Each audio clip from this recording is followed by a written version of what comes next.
It's playoff time, ladies and gentlemen. St. Joseph's Prep back in the playoffs here today, and they will take on Neumann-Goretti in the first round of the PCL playoffs in the quarterfinals.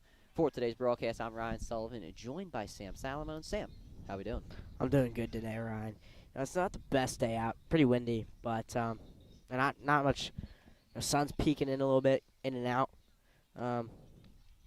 So I'm feeling good today. Well, Sam, let's talk about it. These teams know each other so well. St. Joe's Prep and Neumann-Goretti, they took on each other just a couple of weeks ago, and both pitchers who are pitching today, well, they pitched in a great pitching duel against each other just a couple of weeks ago. On the mound today for Neumann-Goretti, it will be Gianluca Laspada, and for St. Joseph's Prep, it is Chris Grasso. So both these guys, both these teams, I guess I should say, they know each other really, really well, and we saw their pitching duel last go-around.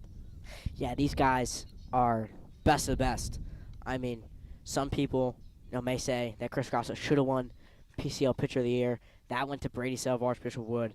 But Laspada, he is definitely up there.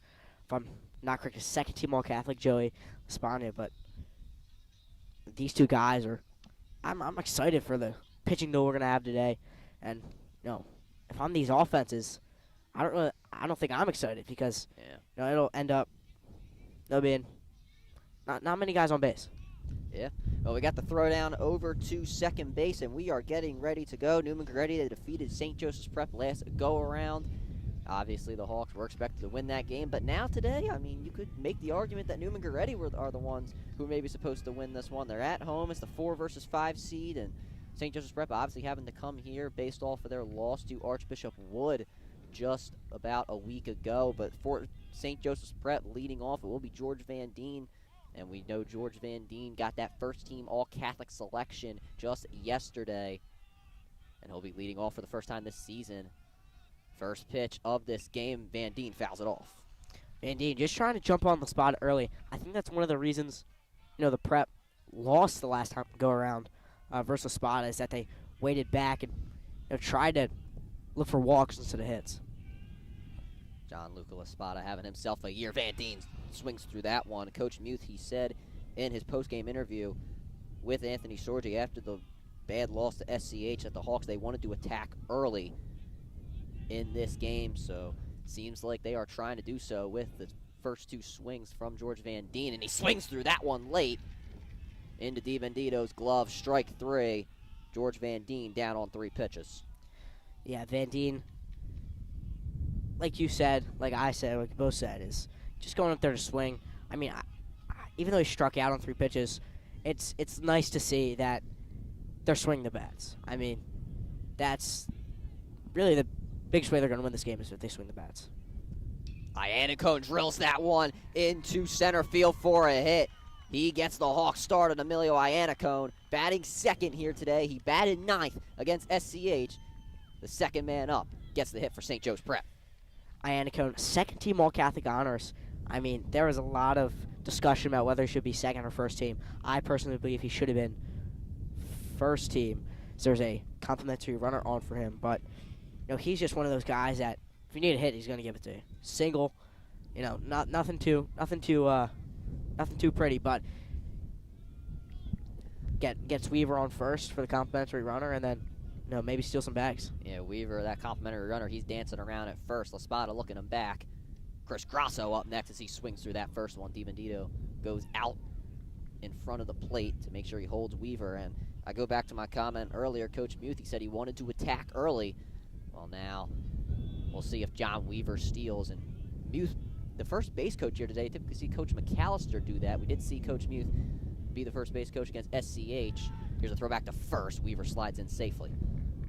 Weaver's one of those guys where he's going to be dancing on first base for a long time. He's going to be hopping back and forth, kind of getting in the pitcher's head a little bit, and it'll lead to a lot of pickoff attempts. Every single pitch the Prep has swung thus far. 0-1 to Grasso. He holds back. It's the ball. Good thing he ended that streak right there. Ball up high.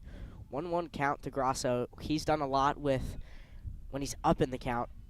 Maybe he could let Laspada piss to him a little bit here and get up 2-1. Even count 1-1 to Chris Grasso. Weaver, he's going to hold as the umpire calls a strike. Weaver, I mean, he would have been out 100%. So a great read by him for not going back to the base, not going. 1-2 to Chris Grasso. Weaver still leading off first, still taking a pretty big lead. There's another throwback to first, close one at the bag, and Weaver slides in safely. You know, just looking from this side, first baseline, I mean, that probably could have been a balk. I don't know if Laspagna, made a full movement with his leg, kind of made a half movement. I'm not sure. That's just his throw over, but that's something to look out for later in the game. Way outside, 2-2. DiMedino still holding John Weaver on base, making sure he does not steal. Obviously, Neumann-Goretti, they do not want a runner in scoring position early. 2-2 to La Spada. Big look back over at first. Grasso swings through that one in the dirt. Strike 3, John La Spada. 2 strikeouts already. La Spada already 2 Ks on the day. He's just, I mean, this is what we saw a lot in the first game. Just Ks after Ks from this prep team. But at least they're not looking at him. At least they're not looking at him. That is fair. At least the Hawks are going down with a fight. Throw back to first. Weaver once again in safely. Will Ward up for St. Joe's Prep. Ward, surprisingly, not getting any All-Catholic selection, first, second, or third. So Will Ward had a great start to the year. Still batted over 300 to end the year, but not getting that All-Catholic team. Obviously, Will Ward probably feeling some type of way about that as he steps up to the plate, and we'll see how he can respond. Weaver going to steal second. That pitch way outside. Throw down to second. Weaver slides in safely. Great jump by John Weaver. But I also want to mention, I'm also shocked that Ward did not get any All-Catholic votes at any level. Yeah, no doubt about it, Sam.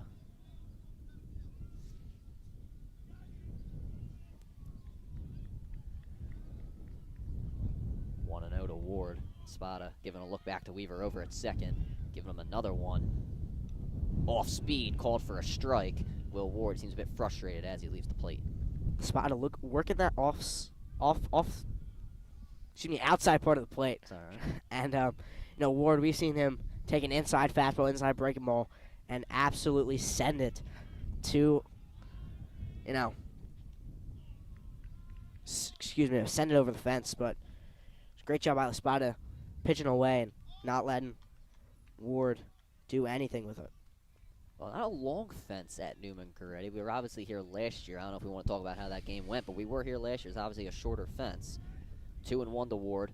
He swings on that one, and he sends it to the train tracks. I mean, that was an inside pitch. Ward was looking outside on that one. Was late and under it. So, I mean, if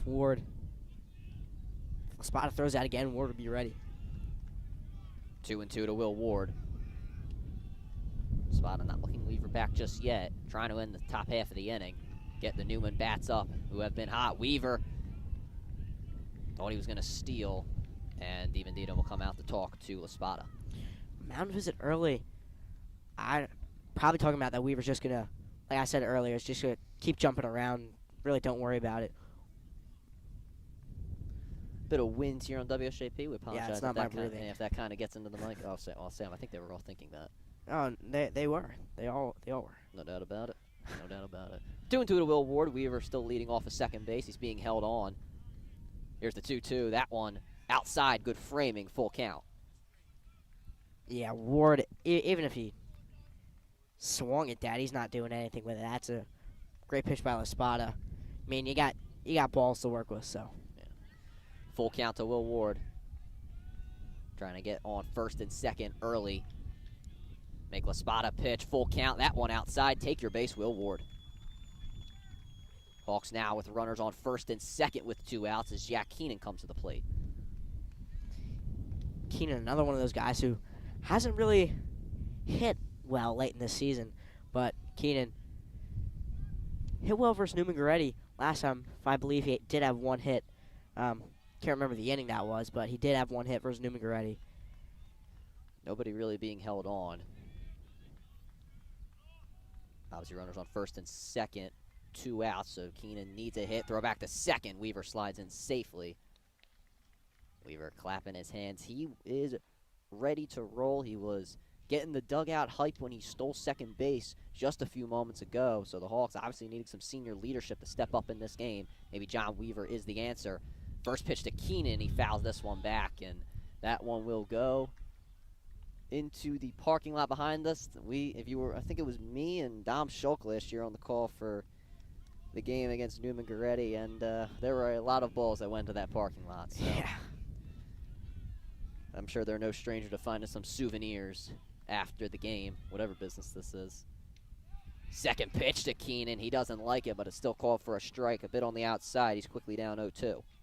Espada, I wouldn't be surprised if he threw him way outside or, an inside breaking ball. Espada taking a long look down at home plate. Wind is blowing in South Philly. 0-2. That one way outside. Keenan had to jump back a bit. No, that one not lowing away. It was just lowing inside. Told you, breaking ball inside. That's exactly what he's going to throw. Working Keenan away, make him think that's going away, and then get a breaking ball, swing and miss inside. Well, Espada trying again to get Keenan out and get Neumann-Goretti up to the plate. Keenan swings through that one. Strike three. The dugout comes to meet the infield. St. Joe's Prep, they leave 2 runners on as we go to the bottom of the first. Yeah, great inning by Joey Laspagna. I mean, 3 Ks for 3 outs. If you're the Prep, I mean, all swinging Ks, which are great, but the swings that they did get K'd on were not the best, right? Van Deen kind of second-guessed himself when he was swinging. Same thing with Grasso, same thing with Keenan. All of them, just awkward-looking swing. I mean, maybe Laspagna's breaking ball is just that nasty that, maybe, thinking that's going to go out, but last second it comes in. The sun periodically sneaking through at Neumann-Goretti's home field, but Chris Grasso now coming to the mound for St. Joe's Prep. Grasso, he pitched against Neumann-Goretti last time out. Had a solid game, but the Hawks' bats just weren't on par that day, so you can't really blame Grasso for that loss. We'll see how he fares, though, once again against the Saints. Grasso, as first-team All-Catholic, a lot of people thought, like I said earlier in the day, that he should be pitcher of the year, but if they're right, I'm looking for a performance like that from him today. And we will see. We're about to get the throwdown in just a moment. Sittler and Keenan going to meet Grasso at the mound. Maybe some pregame fist bumps or some pre-inning fist bumps, I guess you should say. But yeah, we're about to get the throwdown in just a moment. Oh, well, that one goes to the backstop, so forget that. But nonetheless, Chris Grasso coming into this game. Obviously, Sam has mentioned a great season. Oh, someone almost hit me. Thanks, Stoner, for making sure I didn't get hit. But nonetheless, Grasso a .70 ERA this season, 8 runs, 15 hits in 30 total innings pitched, 7 appearances for Chris Grasso this season with St. Joe's Prep. And not to bring any bad luck to Chris Grasso, but he did start last year in the quarterfinals against Archbishop Wood. The Hawks were unsuccessful in that game. It wasn't really close, so Grasso obviously looking to turn this year's postseason performance around as the throwdown goes into the outfield. And we will start things off in the bottom of the first inning. Neumann-Goretti sending El Nicky up to the plate to lead off against Chris Grasso. And we'll see how the Saints fare. Obviously, the Hawks getting 2 guys on in their first inning. I'm sure Neumann, they would like to replicate that or even do a bit better. Newman, they're one of those teams that just puts the ball in play. We see a lot of successful major league teams that just put the ball in play and they win. And that's what I see. That's what I see out of Neumann-Goretti. Well, here we go. Newman's bench, they are making noise to start. And Chris Grasso delivers the first pitch in the dirt, and I think that actually hit El Nicky. It did, so he'll get on with a hit-by-pitch. Yeah, if I'm Grasso, that's not what you want to do, is give up free bases. A walk, a hit-by-pitch. I mean, hit-by-pitch, you throw less pitches, but, still, it is just, you just can't do that. This Neumann-Goretti team also will run on you. We saw that last time they played the Prep. We definitely did. El Nicky taking a solid lead off of first base. Grasso likes to call from Iannicone. And we move over to our second batter already. That'll be Dylan Lenhart. shortstop for Neumann-Goretti, won the Defensive Player of the Year in the PCL. As the first pitch to him is delivered for a strike. Defensive Player of the Year. Hopefully that doesn't translate to batting, Ryan. Yeah, you'd sure hope not, as the Hawks, they would like to get out of this inning even with a runner on first. Here's a throwback to first, and it goes past Ward and near us. I'm going to get out of the way. Not what you wanted to see if you are St. Joe's Prep early, already a runner in scoring position with no outs. I mean, Grasso just rattled early. It's really the least I have to say is that he's rattled and he. I'm glad that bounce did not go to the table and it went to the Yeah, outfield. that would have been pretty scary. Yeah, I would not want Will Ward or Patty Vezza run just full speed at me. Yes. Y'all know me to get out of the way. So. Yeah, but nonetheless, now a runner in scoring position, as I mentioned, for the Saints, and just definitely the start you did not want if you are St. Joe's Prep. 0-1 though to Lenhart. And this one hit right to Grasso. He's going to hold Elnicki on at second, and he'll toss it over to first for the out. I mean, what a play by Chris Grasso. Just looking back, the runner was probably should have gone to third. He was halfway there, over halfway there. But great job by Chris Grasso to just run it, flip it to Ward, let the runner back. Lenhart delivering a message over to the Saints' next batter, Steve Van Noor, as he will now come up with a runner in scoring position. Van Noor this season obviously playing great for the Saints. A .333 average and 62 plate appearances, 17 hits on the year. First pitch to him way inside, and it hit him. Another hit by pitch. Chris Grasso, some control issues a bit early, and Neumann-Goretti 2 on with 1 out. Yeah, that is, it's rough. It's really, really rough. I mean, these are just barely hitting the batters as well. Yeah. Like, these aren't rib cage ones. These are maybe touching the leg or the shirt, but. There's a squirrel running right in front of us. How about that? We've just seen it all today. The wind continuing to blow here. First pitch from Grasso. That one in play. It's going to be a tough play for Keenan over at third. And the tag is not made on Ryan Coleman over at first. Bases are now loaded with 1 out. Ryan Coleman, first team All-Catholic. I mean, I'm surprised he beat that out. I mean, that was, I don't know, look at the footage. But well, we got a good view here. Coach Muth might have, he maybe should have brought out WSJP to argue. Did he point to us in the beginning of the game? Or I don't know what he was doing. Umpire's discussing it. I don't think there's going to be a change. I've never, in my whole time in covering PCL baseball, I've never seen them make a change on a discussion. And yeah, he's called safe. Yeah, they had to go to New York for that one. Yeah, I really didn't see a way that would be changed. Obviously no replay of the PCL unless you count WSJP for St. Joe's Prep games. Oh, they should. Yeah, I think they should. You know, instead of reporting to New York, yeah, report to the Prep. I agree. I 100% agree. I don't think with the that. other teams will like that, though. Yeah, you're probably right. Bresci now up for the Saints, though. Bases loaded. He has a chance to bring some runners in, and he has the opportunity to do so maybe on a tag, as this one is hit to Kyle Allman in center field. He makes the catch. Runners from second and third will tag, and that will score the first run for Neumann-Goretti. Sack fly already. A run already for Neumann-Goretti. Really just unfortunate if you're Chris Grasso. Just don't want to give up free base runners. So if he doesn't hit that first batter, that's, or then who knows how that at bat will end up. But you know, with how good Chris Grasso is that it would be an out. But that should be at the inning. Should be at the inning. Yeah, I mean, I don't think there's any doubt about that, Sam. 2 outs, though, now in the inning. It'll be Richie Cray up. Runners on the corners for Neumann-Goretti. First pitch, in for a strike. Great job by Grasso. I mean, I don't know why you would throw it away if there's really nobody covering that hole, shortstop and third base side, when Sittler's, you know, close to the base, and so is Keenan. Coleman goes from first. Coleman stealing. This is interesting here. And they got to tag him. And here's the throw to home. I'm not sure why Ward threw it to home. And they will get Coleman out, but the run will score. Interesting play made by St. Joe's Prep. They get out of the inning, but Neumann-Goretti, they score 2 runs. Yeah, that is heads up baseball by Neumann-Goretti. I mean, that is just that's unfortunate, right? The Hawks down 2-0 going into the second inning. We'll take a break on WSJP, and we'll be back in a few moments.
Back on WSJP after Neumann-Goretti has taken a 2-0 lead over St. Joe's Prep.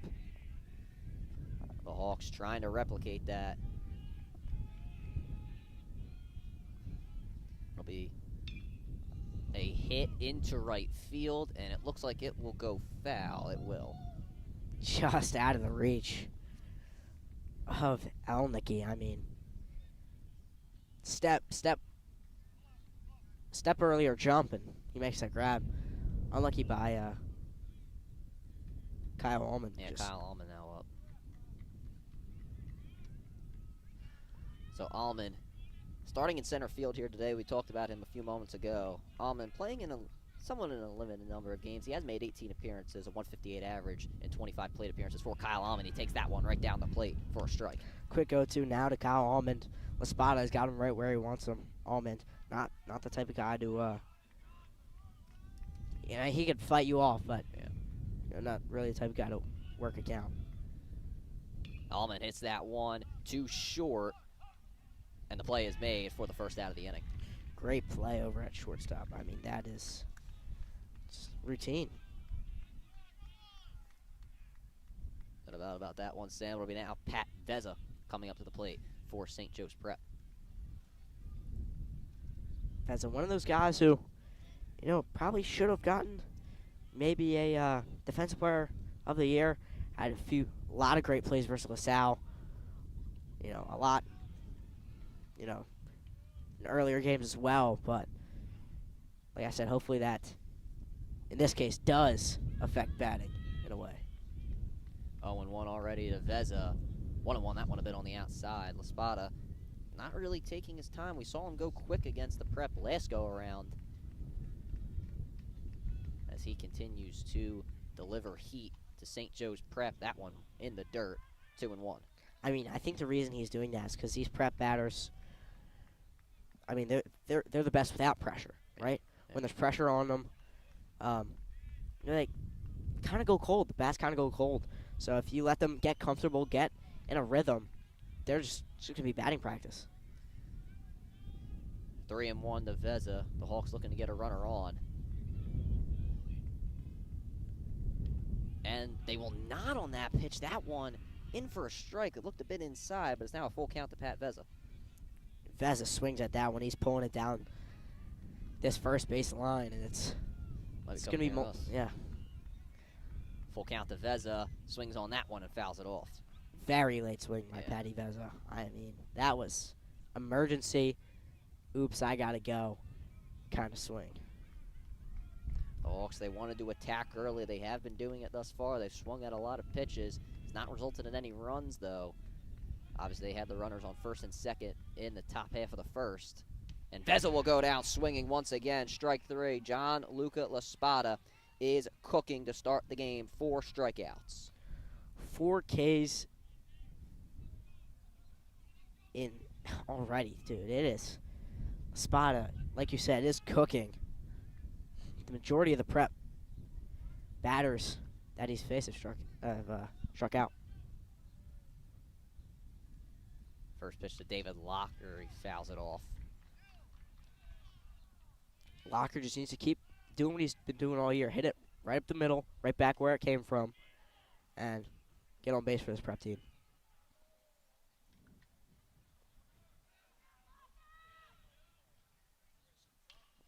Off-speed pitch hit into left field. Fair ball. Locker, he might turn two. He's going to do it, and he is out at second.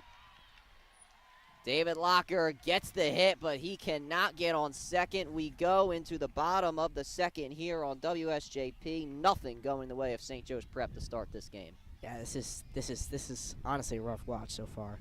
I mean, I feel like the tag was at his chest and the hands were in there. Obviously, with no camera angle for that one, but can't really argue a call when it's already happened. Yeah. That's, if you argue a call when it's already happened, that's just not smart, honestly. Looked like Locker hesitated a little bit as he was heading to second. But at the end of the day, got the base hit, going to be ruled out. And, once again, I don't want to sound like a broken record, but the Hawks, they're trying to attack early. I wouldn't say it's been hurting them for the most part. They've gotten guys on. Obviously, 3 runners on here today, but they just have not been able to generate more runs. Yeah, and I mean, like I said, the play that just happened. I mean, Locker definitely could have made the base, and you said he hesitated a little bit. That was really just him seeing if he was going fair or foul. Yeah, That's all it was. And if he was out the box quicker, he would have been safe. So Chris Grosso coming on for his second inning of work. And obviously Neumann-Goretti getting those 2 runs, and it really was just Neumann-Goretti being a smart team at the plate and obviously on the base running as well. So Craig, he will come back up for Neumann-Goretti as he was not able to get a full at-bat after Ryan Coleman was tagged out at second, and Neumann-Goretti, they scored a run, that being their second run of the game. So Craig's up once again. Grosso maybe looking to just go 1-2-3 this go around. First pitch hit to Locker. He fields it cleanly and makes the play at first for the first out of the inning. 1 pitch, 1 out for Chris Grosso. That's what he needs to calm down. That's what Locker needed to calm down as well. Just a routine play. Get his hopes back up a little bit.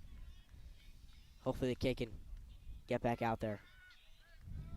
It's going to be Pellegrino up, so second lefty Grosso is going to face in this inning. Neumann-Goretti, a good balance of lefties and righties in their lineup.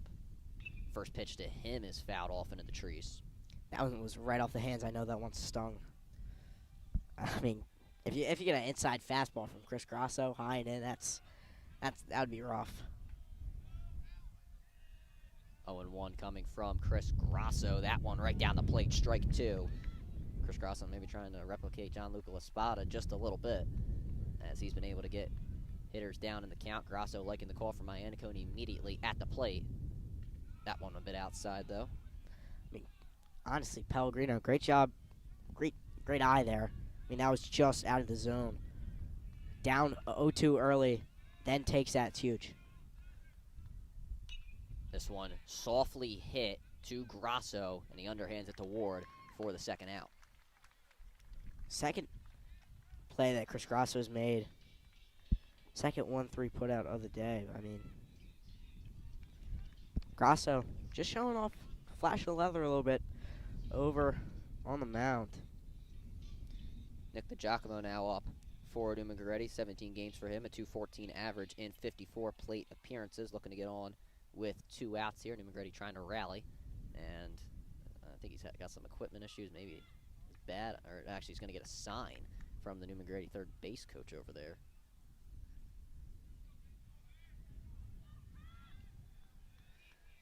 Pretty solid crowd here today for both teams. Yeah, we got a little bit of a spread out student section out there. Yeah, it's a bit spread out, but I mean, there's not really a way to form a student section though. Oh, they found a way. Neumann-Goretti found a way.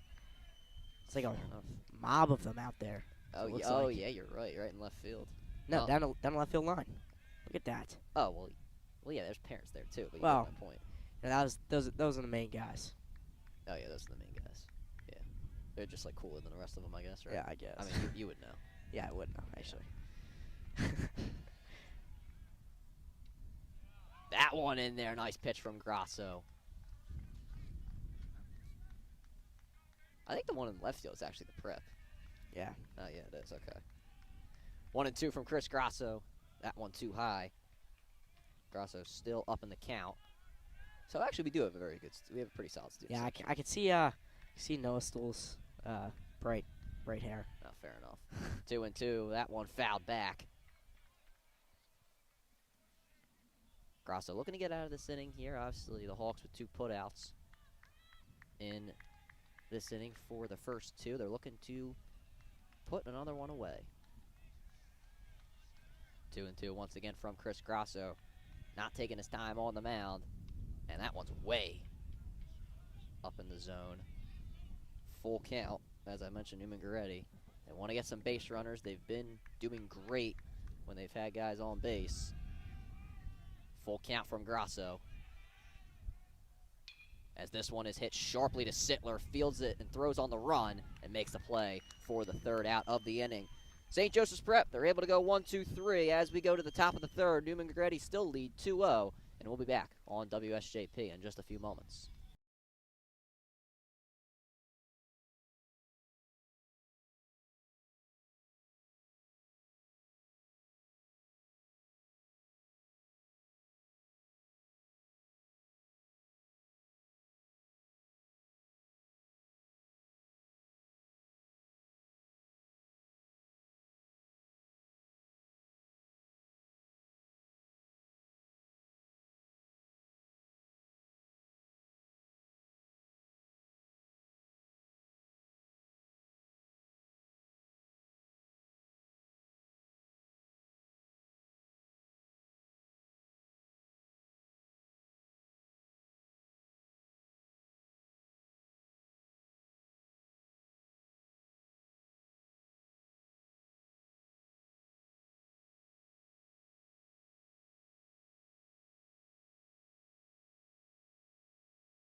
(9-1-2) for St. Joe's Prep. Johnny Sittler leading off for the Hawks as they look to get back into this contest. It is the top of the 3rd, so we're moving along quickly in this game. Of course you have to say that, right? Moving along quickly. Well, Now it's going to go so slow. All right, well, Sam, you want to go home? You don't want to I'm with the Prep to win quick. All right, well, I guess that's fine. Well, the Hawks, they got to get back into this one as Sittler hits this one somewhat past the infield. Throw over to first. They still got him. That beat Sittler by a hair. I mean, that's another one. If you no, that's just a great play. I can't really say hesitate out the box. Sittler did not hesitate out the box. I mean, when you're in a slump, that's just the stuff that happens. And it sucks, but it's what happens.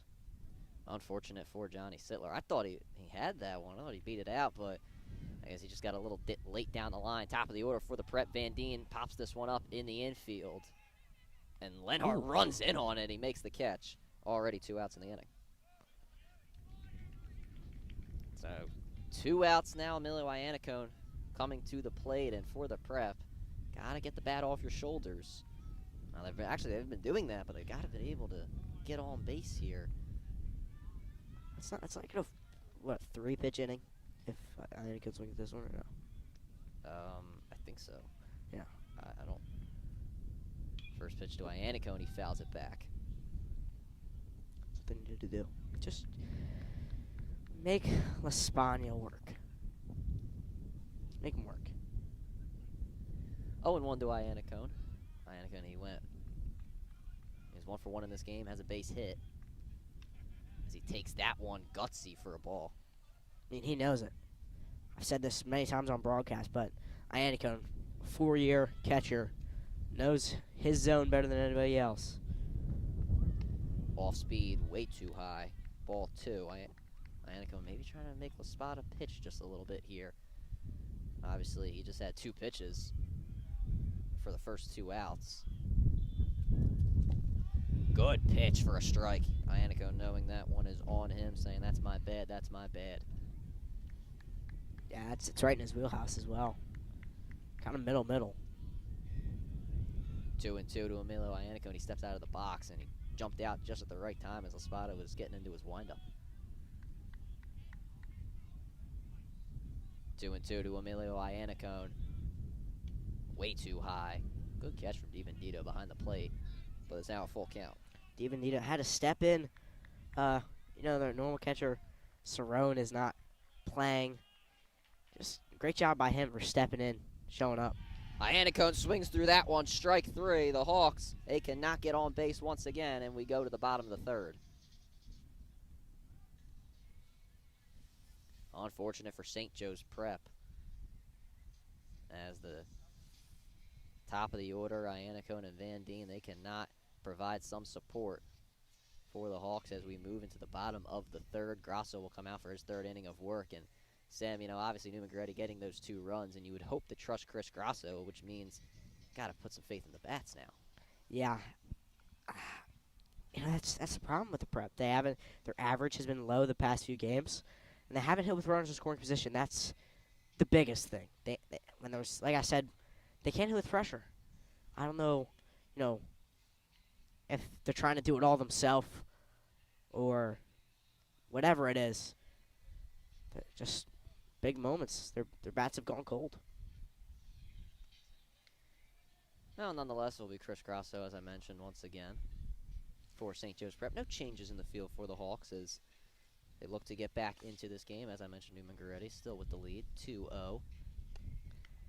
As the Saints, their bottom of the order didn't produce much the first go-around, but now with DiBendito and then the top of the order, that's who looks to provide some more runs for Neumann-Goretti and try to get out of this one with a victory.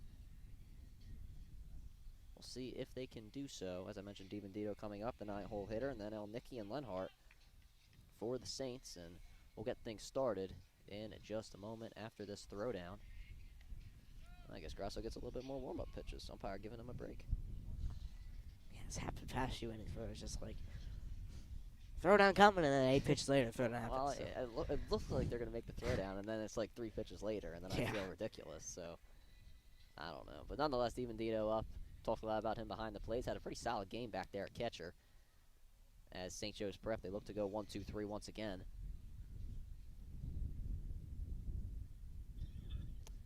Meaning to get the mound over as we get into what we're moving towards is the back half of the game, which is crazy to think about. It feels like we just started a few moments ago. Yeah, it's only been 36 minutes since this game started. First pitch in for a strike. And yeah, it's bottom of the third already. I don't want this to be the score for the next 4 innings, Ryan. No, I definitely don't either. Oh, same location. It's called for a ball. We kind of saw a spot throw that same pitch to Iannico, and it was also called a ball. Check swing. Did he go around? Umpire says he did not. Come on, Blue. Nonetheless, 2-1 from DiBendito. Grasso looking to get back into this count here. Obviously, gave up some base runners in the first inning, which led to Neumann-Goretti jumping out to this early lead. That one a bit outside. Good framing from Iannico, called for a ball. Yeah, quick pitching by Grasso, going very fast. That one hit too short. Sittler fields it cleanly, throws on the run. Ward scoops it up for the first out of the inning. One of the bright spots on this Prep team has been Johnny Sittler's defense in these past few games. There hasn't been many bright spots in these past few games, but Johnny Sittler, since his first few games, has really improved fielding-wise.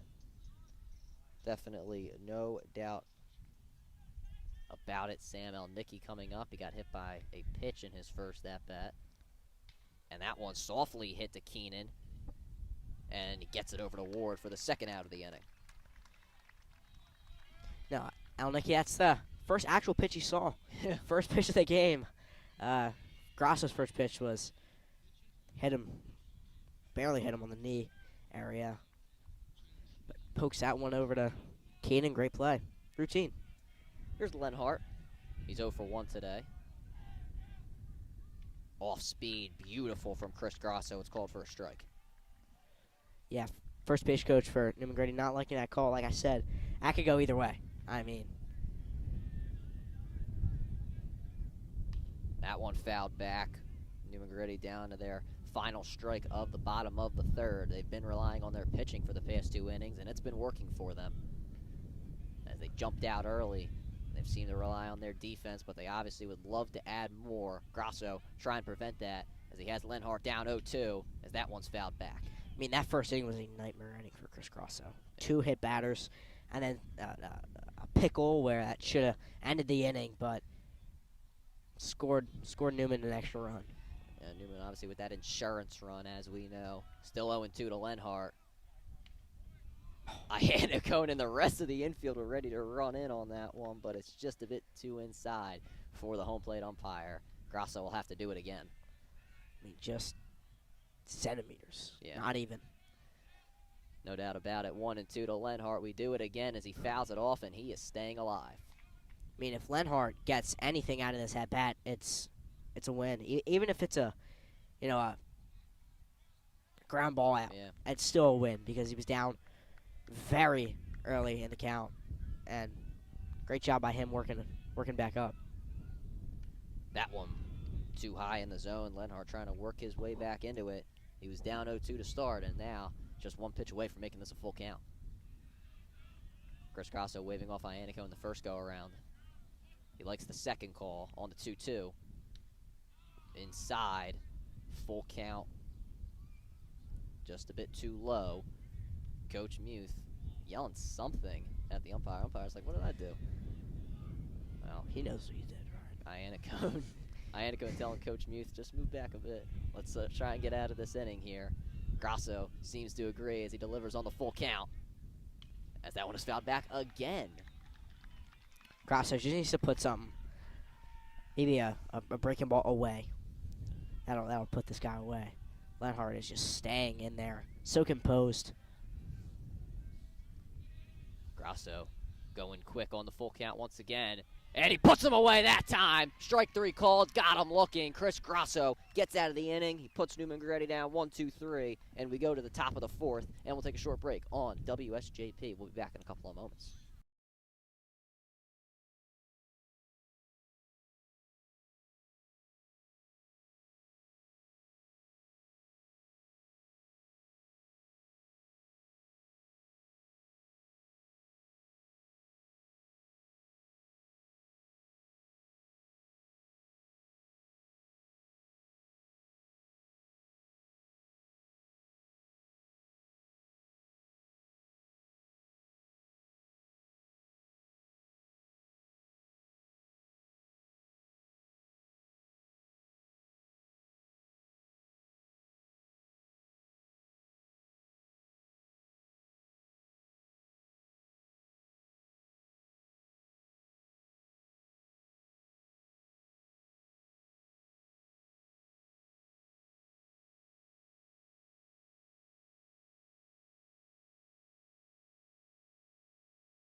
St. Joe's Prep looking to get back into this game when it comes to the hitting category, as Chris Grosso will lead things off for St. Joe's Prep.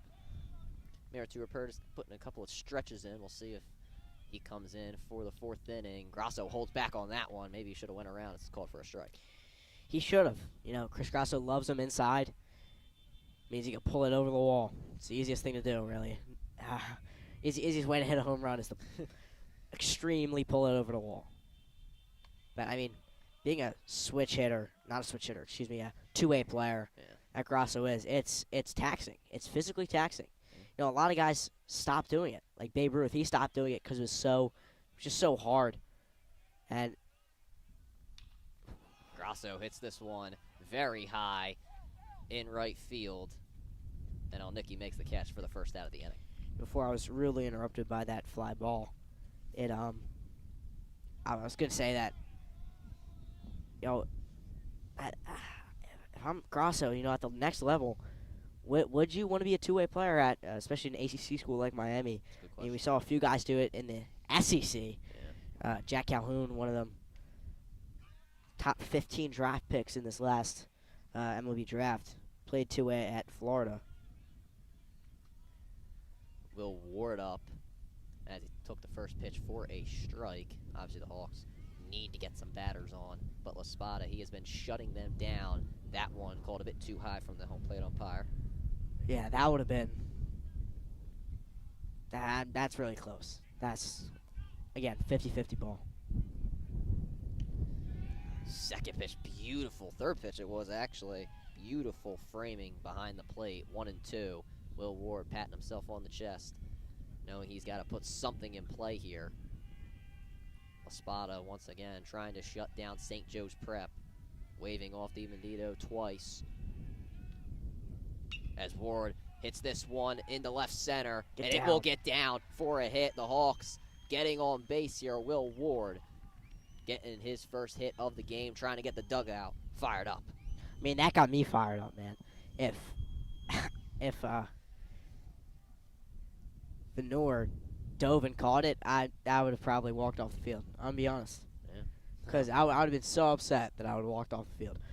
In all seriousness, I mean, that was a huge hit by Ward, getting these boys fired up, getting the boys buzzing. You've got to continue, though, if you're St. Joe's Prep, as Jack Keenan is up to the plate, and he fouls that one off. Very late swing by Jack Keenan. A bit heavy on the swing, it looked yes. like as well. But and he was really timed it kind of on it, too. Yeah. But just a bit off, though, if you are Jack Keenan. Will Ward, solid lead off of first base. And that one is way outside. DiMendino fakes the throw down over to first. Even count, 1-1. I mean, that was. But La Spada leg was halfway to home plate when he still looking over at Ward. Keenan swings through that fastball. It's 1-2. Keenan swinging at a lot here today. Obviously, the approach is to attack. Rupertus running by us as Grosso. He's getting back to warming up, so he'll probably continue as Keenan fouls that one back. Keenan just staying alive.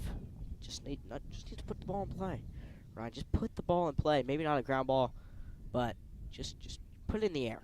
That's all you need to do. Put it in the air. Try to put it in play if you're St. Joe's Prep. We'll see if that could be the case, but we'll have to wait for a couple of moments as Ward goes back to first on the pickoff attempt. Ryan, if Will Ward steals a base today, that would probably make my year, honestly. 1-2 to Keenan. Holds back, has to jump out of the batter's box. Neumann-Goretti, they wanted that one. Even count, once again, 2-2 to Jack Keenan. Keenan trying to work back into it. Didn't bite on the off speed. La Spada, he's been blowing it by him today. He tries to do it again, but it's at 2 inside, full count. I mean, this would be huge if Keenan gets on with a walk. Absolutely humongous. The Hawks moving towards the bottom of their lineup. Kyle Allman on deck for the Prep. Lots of noise being made from the St. Joseph's Prep dugout. And Gianluca Spada will shut them down immediately as Keenan swings and misses on that one. Another K from La Spada. 6th of the day. Got Keenan twice already. I mean, Keenan not playing his best as of late. Kyle Almond up. He takes that one inside. 1-0. Almond had a pretty good at-bat first time up, lifted it to center. But now with 2 outs, the Hawks are going to need something in play. And on the ground, possibly. Too high again for Kyle Almond. Spada's looking to attack the Hawks inside.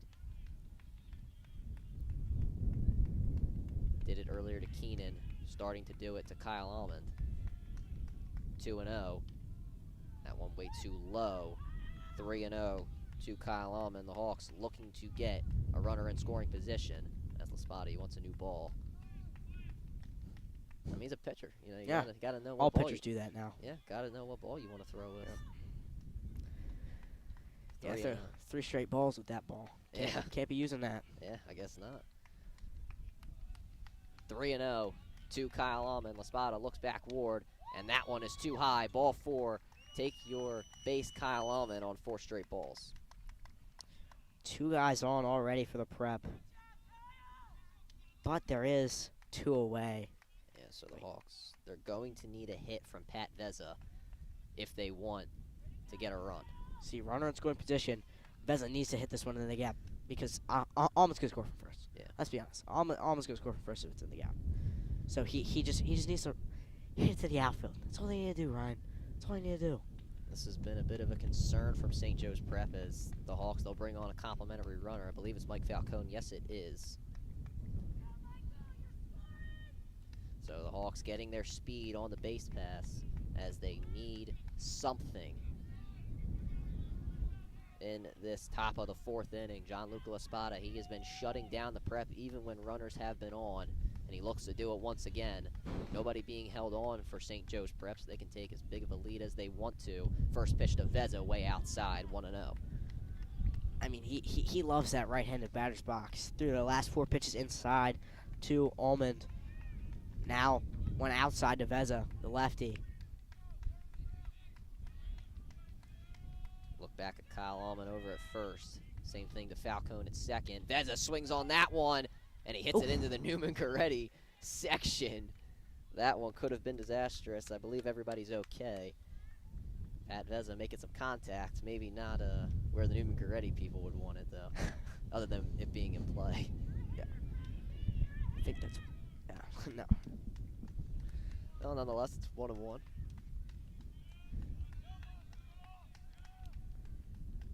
Veza fouls that one back. The Hawks down to their final strike of the top of the 4th. If Veza has a little bit higher up, a little bit, his bat's a little bit higher.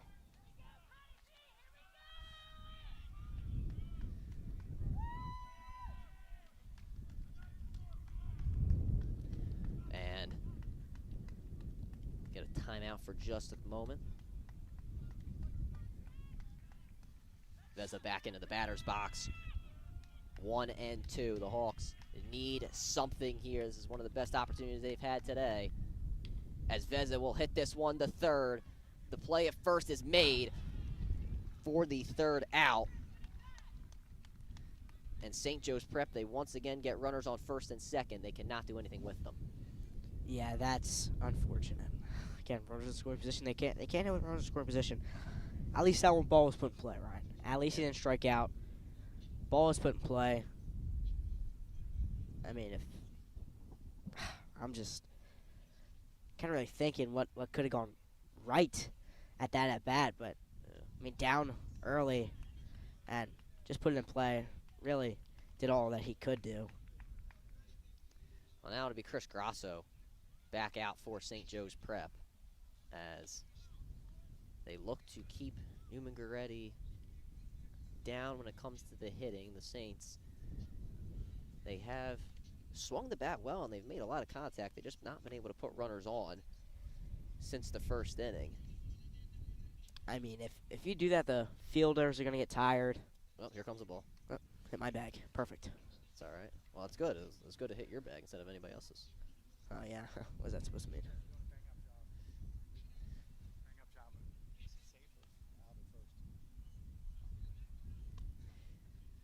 Mr.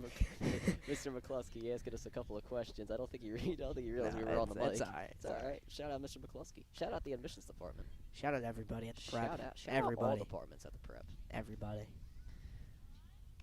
And we finally get the throwdown when I expected it. So we're getting ready to move as Neumann-Goretti. They are in the top of their order. That's where they have succeeded in this game as they look to do it once again against Chris Grasso, who's coming out for his 4th inning of work, and the Hawks are going to need to get out of this inning once again. They're going to have to rely on Grasso's pitching and hope that the hitting comes alive in the back half of this game. We're already halfway through it, and we're not even an hour in. First pitch, check swing for a strike nonetheless. Yeah, this is really the heart of this Neumann-Goretti order. Venor, Coleman, and the Baresi. big hitters all can put it in play. Yeah, Venor, who is now up, takes that one for a ball. 1-1 as Venor looks to get Neumann-Goretti as a leadoff, and I'm sure they would love that. They would love to put more runs on the board as he holds back on that one. It's 2-1. Neumann-Goretti, they're getting up in the count here, and they need anything to continue their show of dominance, really, against the Prep, as that one doesn't even get into Iannicone's glove. Venor going to have to take a bit of a breather there, as that one was coming straight for him. Kind of, I don't know if that was a fence, but kind of sounded like it skimmed the top of his helmet.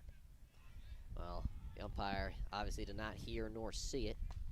It's now 3-1 to Steve Venor.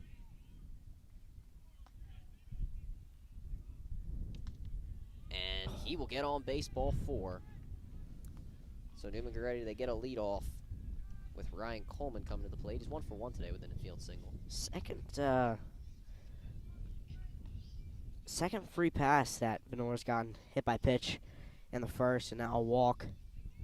Hopefully Coleman can hit a chopper over to Sittler. Let's get a 6-4-3. Yeah, the Hawks, they need something here. And I'm sure a double play would be great for hopefully their future success if you are a Hawks fan. Venor leading off first. He has not moved a bit. First pitch to Coleman down low. Coleman, you don't want to throw anything, high in the zone to him. He'll rip that long distance. And he fouls that one off. Yeah, he was going for the moon on that one. Yeah, you could definitely tell. Looks like he got a little bit low with this swing there, trying to send it soaring, but he fouls it off. It's 1-1.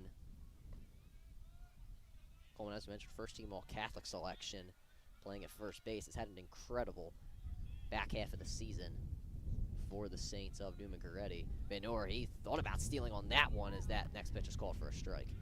Yeah, I think that one was to just draw Iannicone and Gross's attention over to him. I don't really think that was his plan to go, but, I mean, Well, looked like one of those cartoons where he's just running and nobody's moving. fair enough. 1-2 to Ryan Coleman. Chris Grosso looking for his first out of the inning. Venor, he's going to steal this time as Coleman swings and misses on that one. Throw down to second, not in time. So Neumann-Goretti, they get a runner in scoring position now with 1 out. Looked like it hit Venor, the throw down, but great job by Grosso to just put Coleman away.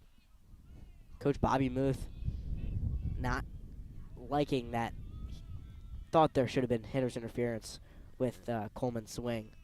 Bring that up with the umpire, but Obviously, it did not go in Coach Muth's favor. Bresci check swings on that one, and it's called for a strike. I mean, runner on second in scoring position. If you're Grosso, if you can get out of this inning, this would be.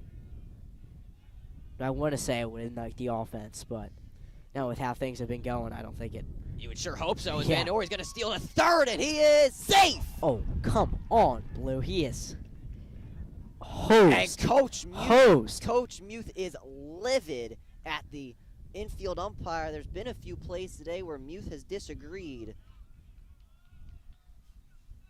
It's now 0-2 at the plate, but I don't know. From this angle, it kind of looked like Keenan might have got it in time. Obviously, the infield umpire, he had the same angle as us somewhat. He was obviously closer, but now runner on third for the Saints as that one is on the outside, 1-2. This is a pretty short backstop in Neumann-Goretti, so any steal home is probably not going to be the case. So the Saints are going to have to put the ball in play one way or another. Bresci, he's going to have to be the one to do that, as there is 1 out. Takes the next one on the outside once again. It's 2-2. Bresci just needs to. He's looking to put this one anywhere. And he is able to foul it off on that one. I'm sure Neumann-Goretti, they probably would have maybe preferred it to be in play, or maybe not. If it No, was, that was yeah, right in that front was of the one plate. part in play you did not want to throw it to. I guess right in you're front of right. the plate where, runner stays at third. I guess you're right, Sam. But nonetheless,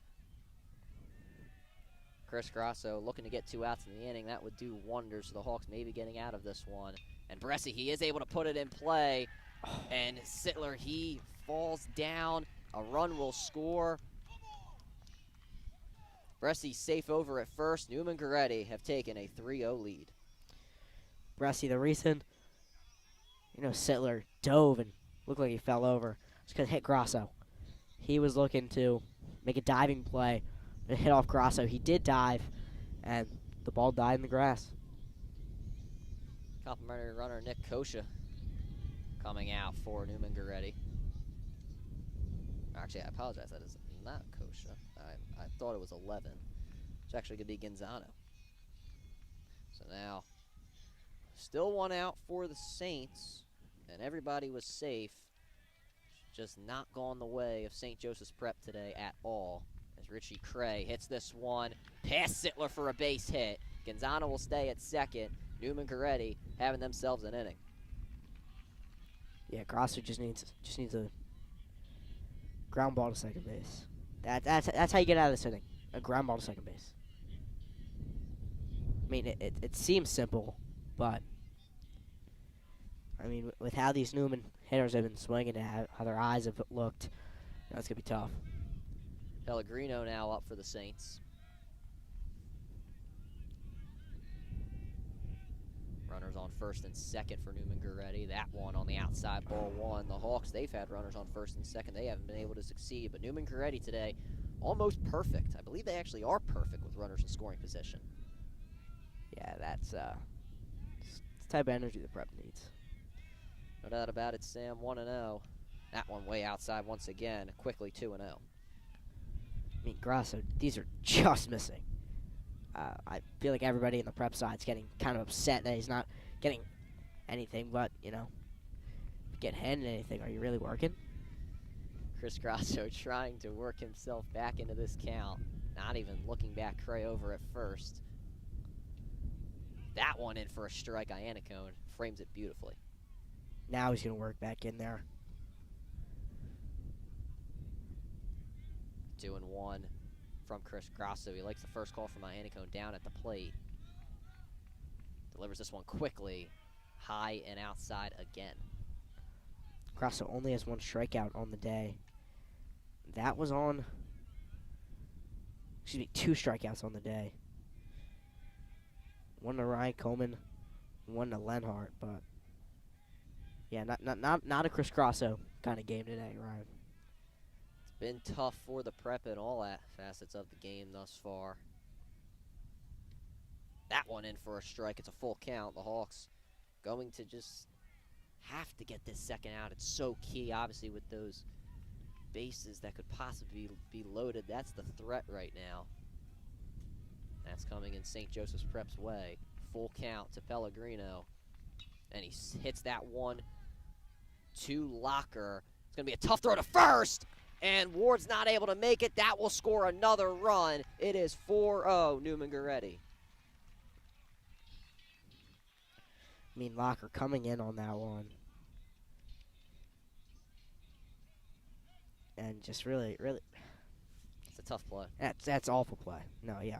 Not awful. Yeah, I get what you're saying. You know what I mean. As second baseman myself, you hate those. Slow rollers when the runner's right in your face. That's the rough. worst That's rough. possible ball you get. Yeah, I mean, the Locker shifted over just a little bit. Obviously, having to hold a runner on as well with Sittler. It's a tough play for David Locker, but as I mentioned earlier, the Hawks just cannot seem to have anything going their way. Runners on the corners with still one out. I mean, it's kind of been... Locker's had a good year holding down the 4 spot, but... I mean, just some of those are plays you got to make. I understand they're tough, but... First pitch fouled off by DiGiacomo, who was showing bunt. And Neumann-Goretti, they're looking to put one down and try to get another one in. I mean, they've been very successful so far with runners in scoring position. Again, these guys don't know how to bunt. They're way up in the box when they're doing you're it. Very critical of PCL Oh, bunting. man. PCL bunting is not anything. Sam Salamone that likes as Pellegrino will steal second, I apologize, as DiGiacomo swings through that one. It's 0-2. Pellegrino got a great chip on that one. mean, as soon as Grasso really took the ball Yeah, out of his glove, he was going. So, beautiful jump. yeah. Infield in for St. Joe's Prep. 0-2 to DiGiacomo. As this one will sharply be hit to Locker. He's going to make the throw home, but it goes past Iannicone. That will score another run. DiGiacomo on his way to second. He is safe. It is all Neumann-Goretti in this game. Second at bat in a row with an error from David Locker. I mean, like I said, he's been holding it down over there, but he just, I don't know, I feel like he should have just taken me out of first base. Honestly. I understand you don't want them to get up 5 runs, but would you rather them up 5 runs with 2 outs or up 5 runs with 1 out? So There's still 1 out in this game, as Sam has mentioned. Infield still in for the Hawks with DiBendito coming up. He's going to show bunt, and that will be a strike. still doesn't know how to bunt. Oh, no. It's all right. Yeah. I mean, to be fair, I guess I didn't really know how to bunt. You know, when I went to Penn's baseball camp as a little boy, all I would do was bunt, so. 0-1. Oh, that one called for a ball. I think even Neumann-Goretti expected that one to be called for a strike. I think everybody did, Ryan, except for the umpire. Well, I guess you're right, Sam. Guess you're right. It's not many times you're wrong. I appreciate that. Ward playing in the grass. Iannicone, great job to hold that one from going to the backstop. Grasso down in the count, though, 2-1. I mean, this is what we saw the last time out of Neumann-Goretti. Last time these two teams matched up was 2 innings. You know, the first inning in this one, and then 1 inning where they get most of the runs. That's what kills the Prep. Swing and a miss. Beautiful pitch upstairs from Chris Grasso. It's now 2-2 as he looks to get this second out of the inning that has eluded the Hawks over the last few batters. Kyle Allman moving in for the Hawks. 2-2. The Hawks are ready. That one outside. Good framing from Iannicone. Just can't get the call. I mean, Emil Iannicone just doesn't even want to argue with the call anymore. That's just how it feels. Like Full count. That one swung on and hit to Sittler. He's going to make the throw. The home on his knees. It is not in time. And DiBendito going to make his way to second. Neumann-Goretti can just do no wrong as it is now 6-0. Yeah. This is a rough inning. I mean, this is the same inning that happened versus Archbishop Wood just a week ago. I mean, this is the same exact inning. It's the 4th inning. No, the guy on the mound is shoving for the Prep, and just gives up 4 runs. The Prep really can't do anything about it. I mean, and also part of it's not really Grasso. They're just putting the ball in play. Yeah. Like, if the Prep puts the ball in play, this would be a close game. Right. You know what? Sam, you're not wrong in much that you're saying. El Nicky up, and he puts it in play, and the Hawks will just take the out at first. So another run scores, but the Hawks, they finally get their second out. El Nicky gets an RBI. Yeah, that is, honestly, it's a huge out. Yeah. Should have been out 4 batters ago. Yeah. But you think if the Hawks would have taken that out maybe a bit earlier, they would have been able to avoid some of these runs, but I guess we'll never know. Top of the order, second man in the order for the Saints, it's Lenhart. He's 0 for 1 today. He also has 0 for 0. I don't know what I'm saying anymore. 1-0. That one in for a strike.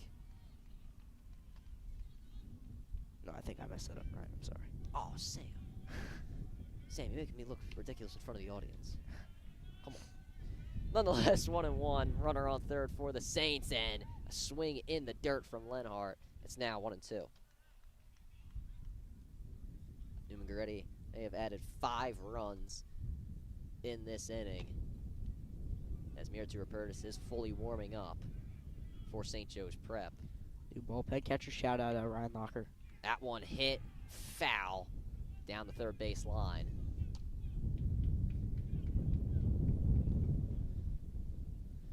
And Mirtu Rupertus, as we can see him warming up.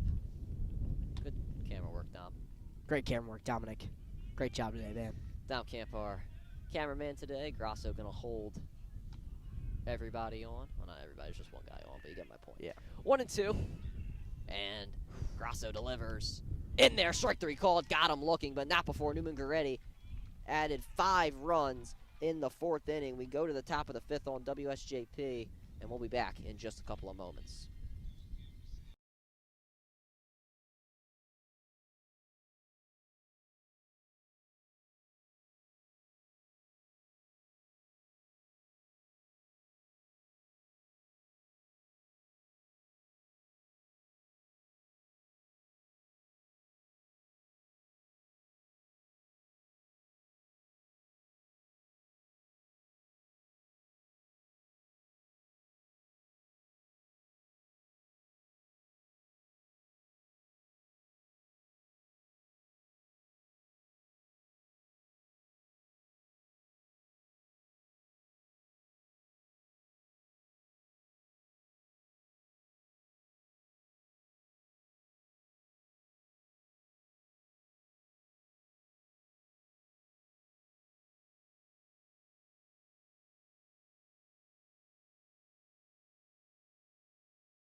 David Locker leading off for St. Joe's Prep as they try to get anything in this 5th inning.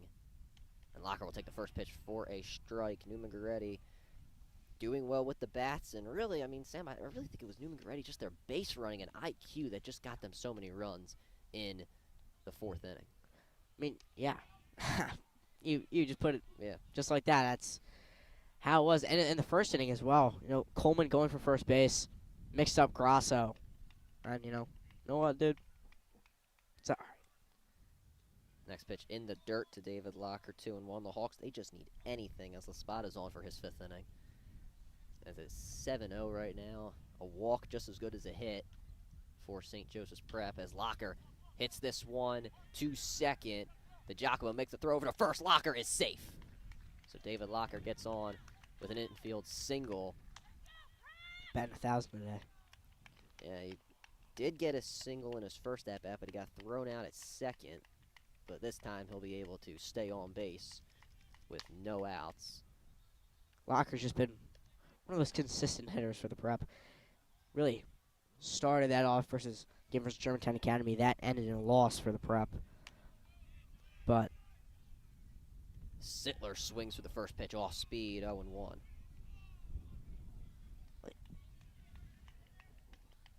Locker leading off of first. Not a big lead for Locker, but it is solid. Sittler just trying to continue St. Joseph's Prep on base streak, which is 1 thus far. As he swings through that one again, it's 0-2. Sittler, he is 0 for 1 today. he put the ball in play, though. Yeah. So The Hawks obviously trying to avoid that double play, but a strikeout doesn't really help anything as Laspada, he has 6 already, that being strikeouts, and Sittler just jumps out of the box. I think he got granted time. Or he thought he got granted time, but I think he actually did. Yeah, he did because the umpire's saying it's 0-2 at the plate. all right. So Sittler granted time. He would have been awarded a ball there, but it's still 0-2 now. Here's a throwback to first. Locker gets in safely.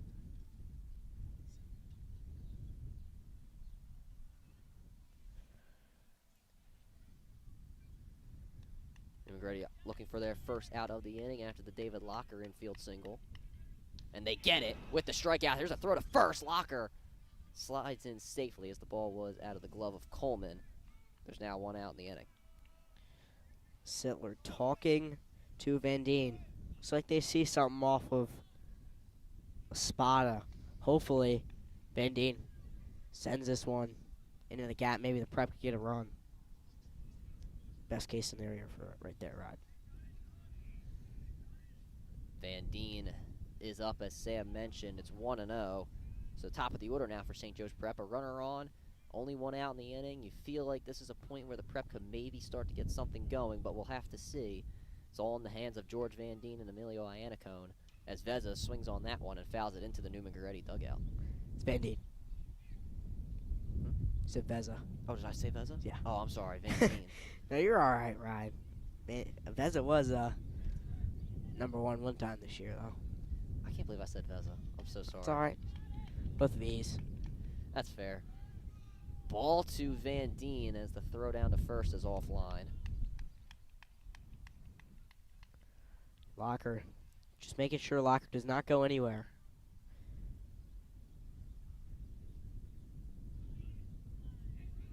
Yeah, they are holding Locker on as they do not want a man in scoring position. Neumann-Goretti trying to shut down St. Joe's Prep. As Van Deen swings through that one, La Spada, he is just blowing it by them today. The Hawks, they're swinging, but they're missing. Yeah. At least they're swinging, Ryan. That's the bright side. At least they're swinging. Van Deen fouls that one off. Locker, he is ready to go down the first base line. Laughing as he goes back to first base. He wants to get on second. I want him on second as well. Yeah, I think I want him to get around the bases. I think that'd be a little bit better for St. Joe's Prep.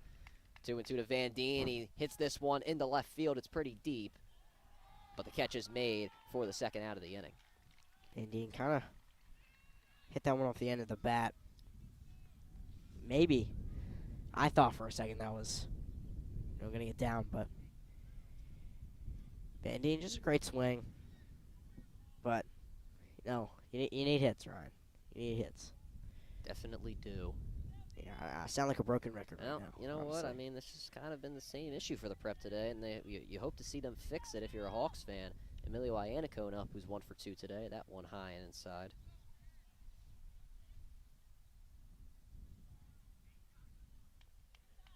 I mentioned Iannacone 1 for 2 as he looks to move Locker around the bases as he hits this one into right. It's still in play, and the catch is made by El Nicky for the third out of the inning. St. Joe's Prep, they get another runner on, but they cannot do anything with him. We go to the bottom of the fifth, and Sam, it's just so tough for the Prep. You know, they get some runners on, but they just can't do anything with them. No, it's... I mean, at least the bright sides are getting them on base. I mean... I guess that's somewhat of a start if you are the Yeah. St. Joe's Prep Hawks. So I was trying to get at that. It's a start, but it's too late to start, right? I mean, they gotta get going here. 7-0. I mean, looking at that is just, I'm shocked, right? I'm shocked. This Neumann-Goretti team came to play. They did. I'm not shocked at all by how many runs they put up. I'm really looking at the goose egg that the Preps next to the Preps name. So. It's very unfortunate. It's very unfortunate if you are St. Joe's Prep, but Chris Grasso looking to maybe shut down Neumann-Goretti.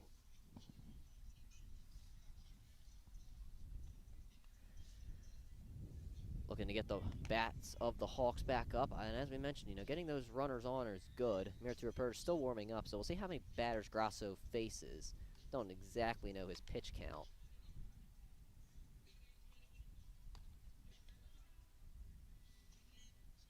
Grasso is just, like I said, he's doing well. He is doing well. It's just that, just unlucky. So unlucky. It's very unlucky. I mean, obviously Neumann-Goretti getting those base runners on. The hit by pitches in the start of the game didn't help for Chris Grasso, and then just some ground balls that just didn't bounce the Prep's way. Obviously the wind maybe playing a bit of a factor in that as well. Just things not going the Prep's way, but all in all, you got to give credit to Neumann-Goretti with the game that they've played. Yeah, absolutely. I said, it's not like a broken record here, Ryan, but Newman is putting the ball in play. And the base running IQ is off the charts. These great coaches at Neumann-Goretti, very experienced themselves. It's just,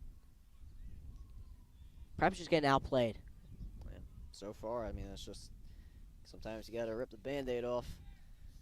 Got to say it how it is. Got to deal with it, yep. Yep. But St. Joe's Prep looking to maybe get back into it here. Maybe a shutdown inning can help some momentum a little bit. We'll see if they can do it. As Chris Grasso out for his 5th inning of work. Nice grab, coach. Yeah. Swing and a miss on the first pitch. That one down to Van Noor, who is the 3rd hole hitter today for the Saints. Second pitch from Grasso way outside, 1-1, and Chris Grasso has had some solid at-bats here today, and Neumann-Goretti, they're just making contact in the infield specifically. Good framing from Iannacone as it's now 1-2. Grasso waving off Iannacone down at the plate, likes the second call. And a check swing, I believe he went around. Yes, he did. Another strikeout for Chris Grasso. That's his third today. Fourth. Oh, fourth, I apologize. I guessed on that one. Yeah. Every broadcast I say I'm not going to assume, but then I end up assuming. Well, it's all right. I gotta just train myself to not assume sometimes. Nonetheless, Ryan Coleman back up for Neumann-Goretti, and he fouls that one off on the first pitch.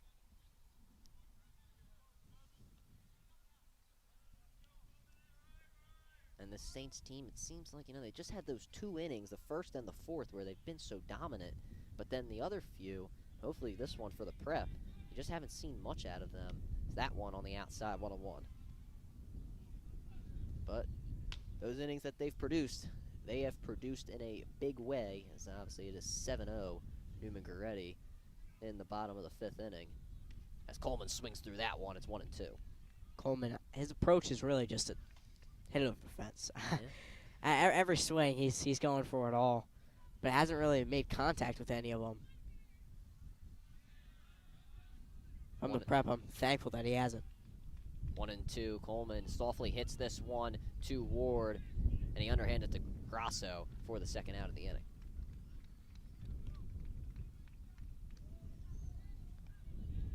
Bressy already coming up, already hit on the day, but yeah, Bressy coming up. He's been a key factor to this Neumann-Goretti lead, I guess I should say, thus far. Obviously, the sacrifice fly, and he's gotten on base, has worked well around the bases. That's not to say that everybody from Neumann-Goretti hasn't contributed in some way, shape, or form. Even guys with no hits have contributed in the field in a big way. As the Hawks, they look to get out of this 5th inning.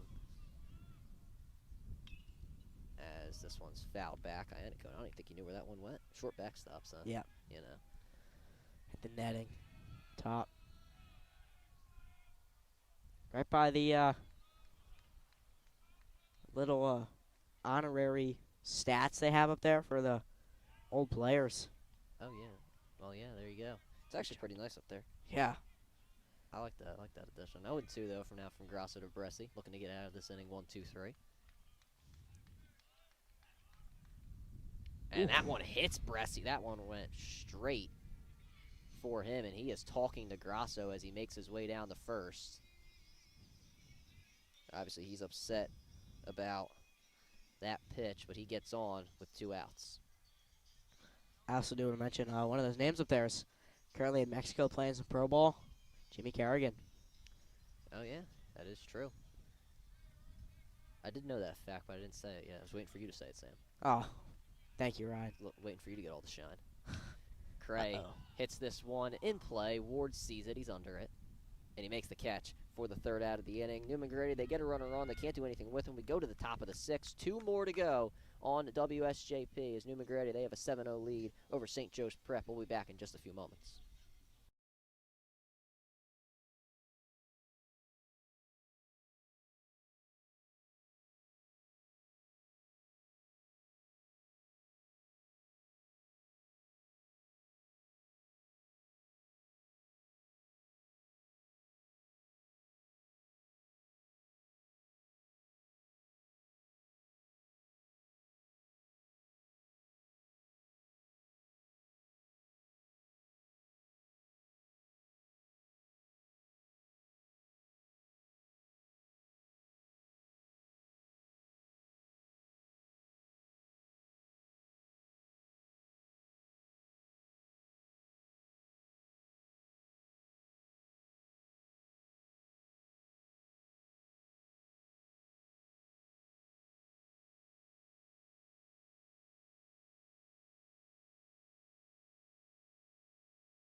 2 more to go on WSJP as Chris Grasso comes up to the plate for St. Joe's Prep. La Spada maybe looking for that complete game as he comes out for another inning of work.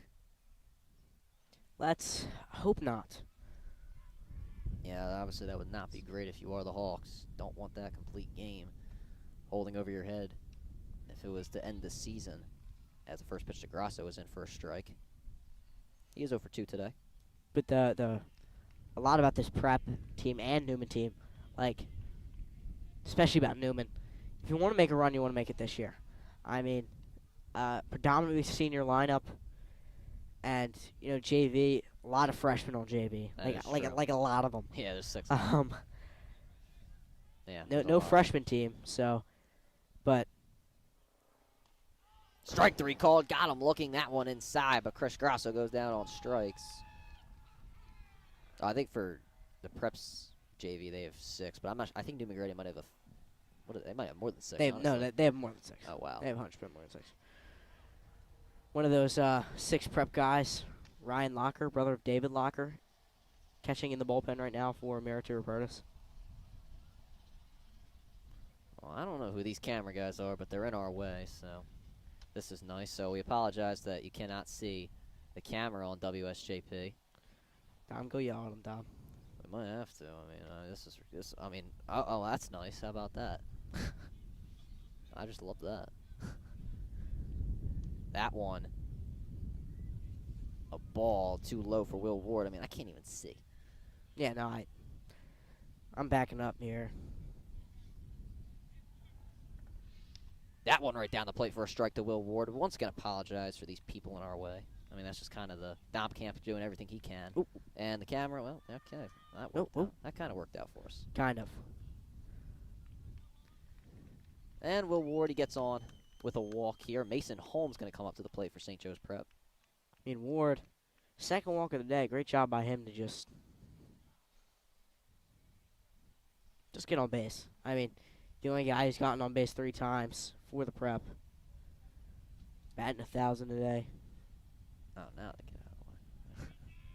Oh, okay, Dom, you can move the camera back. There you go, Dom. How about that?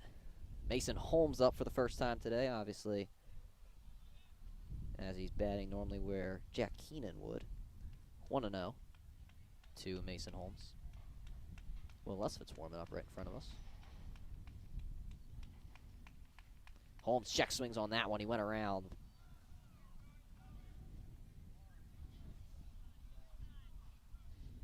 And Holmes this year, he has played well in the appearances that he's had. No doubt will be getting a starting spot next year on varsity if everything continues to go his way. And he softly hits this one to short. Play made at second. Here's the throw to first, and they do not double up Holmes as Coleman was off the bag, so there will be 2 outs in the inning. Holmes safe at first. No, it's just a great job by Holmes to beat that out. I mean, I feel like that would have just really done it. Yeah. If that was a double play. Yeah, that would have been a absolute killer for St. Joe's Prep, but they still have a man on first, as it'll be Kyle Allman now at the plate. Allman takes the first pitch for a strike. Beautiful frame behind the plate. That was Holmes' first AB since the Hill School. I think he had one against Devin, if I'm not Devin or Wood. I don't remember. It was not Wood. He did have one against Devin, so okay. So he has had a few since then. But Holmes, we've seen him play third base, as you mentioned, the Hill School. So he can make some throws, and obviously a very solid hitter as well. He makes contact. Allman down 0-2. Of course, now the sun wants to come out. Yeah, I know, right? 0-2 to Kyle Allman. That one on the outside just dropped out of DiMendito's glove. It's now 1-2. Yeah, La Spada has been lights out today. Really don't want to come out in the 7th inning. Definitely do not. Too high to Kyle Allman. 2-2 now. Allman signed to play football at Catholic U next year. He'll see some of his St. Joe's Prep teammates that are here today. I know Tommy Morano's here, so I was talking to him earlier. He said he was going to be here. So just a pipeline between St. Joe's Prep and Catholic University, as Allman will foul that one off. Allman obviously does not want this to be his last ever baseball game, as trying to keep the Hawks alive in this inning. It wouldn't be sweet if he sends one over the fence and starts a Wouldn't prep have been. rally. It would be great. Almond does have a home run this year. Here's the throwback to first. Holmes barely in safely. He was late to slide in. Luckily for him, he's in there. Spada caught everybody except for him and Coleman Yeah. off guard. Yeah. Got me off guard. I wasn't Yeah, looking me at the too. play. 2-2 to Kyle Almond. Here it is. Way too high. Full count. DiMedino looking. Holmes back over at first. Hawks looking to get that runner in scoring position once again. Yeah, 3-2. Runner's going to go. Anything in the gap. Holmes may score.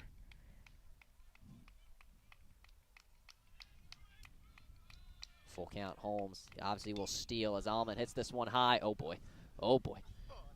And it goes behind us just barely as my heart drops. I would have caught it, Ryan. Don't worry.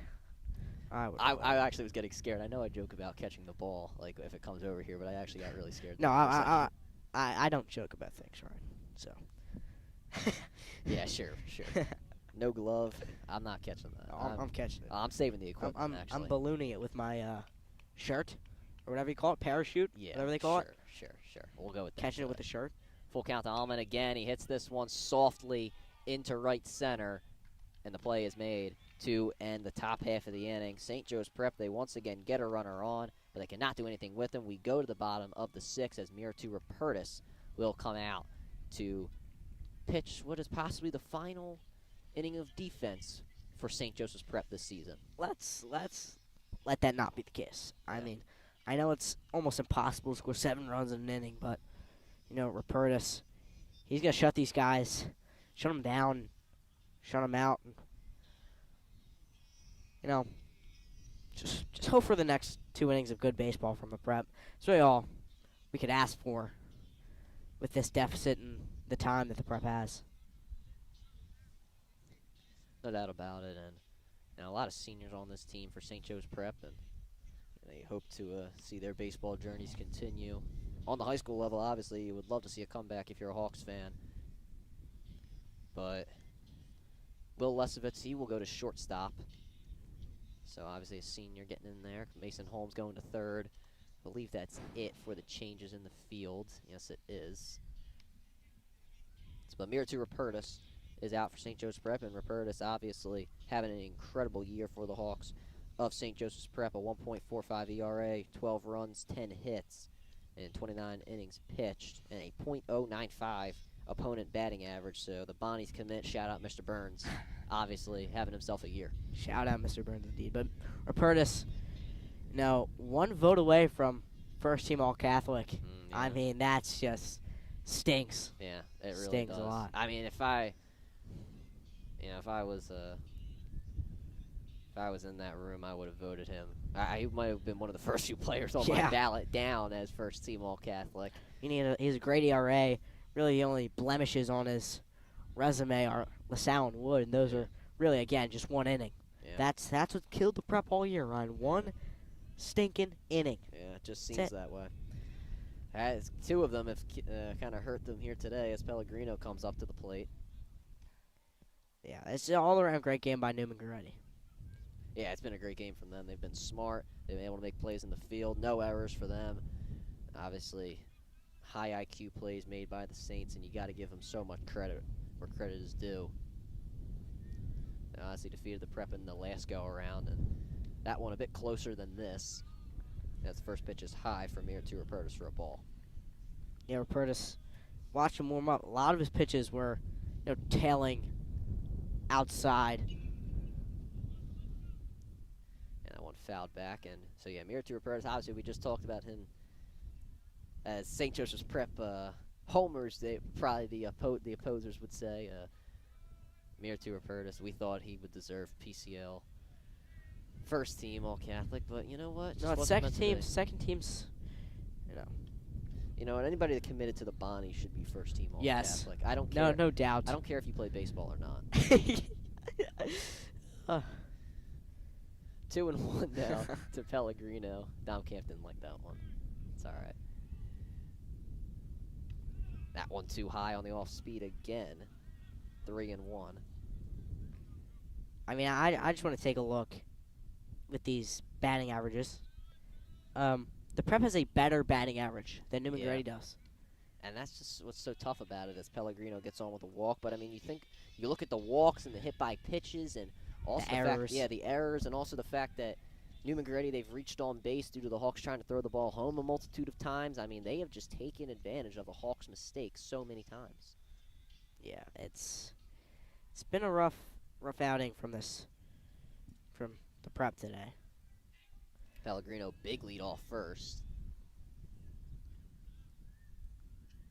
He'll stay on first this go-around as the Giacomo takes the first pitch for a ball.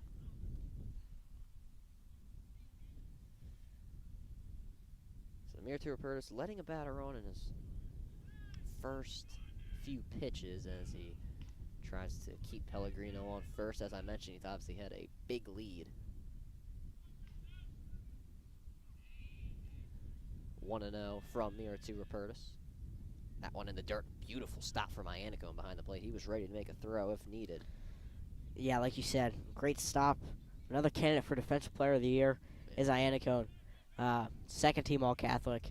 Another guy who could have been first team, but this prep squad, this might be for the majority of these guys, might be their last inning of high school baseball. Well, I do know that is the case for, would be the case if things were not to go their way. It would be for Iannicone behind the plate. That one too high, ball four. So Miratou Roberts walking his first two batters. Runner, I apologize, now in scoring position. Yeah, it just feels like the first inning with Chris Grasso giving up the two. Hit by pitches early in the lineup. Really just set the prep off bad. New hitter for Neumann-Goretti, Nick Kosha. First pitch to him, a swing and a miss. And you can't give out free passes. That's what the prep has done all day. This Neumann-Goretti team. I said it early in the game. If Newman gets free passes, they're gonna win. And now looking at the score right now, it's looking bleak. That one in the dirt once again from Roberts. 1-1 now.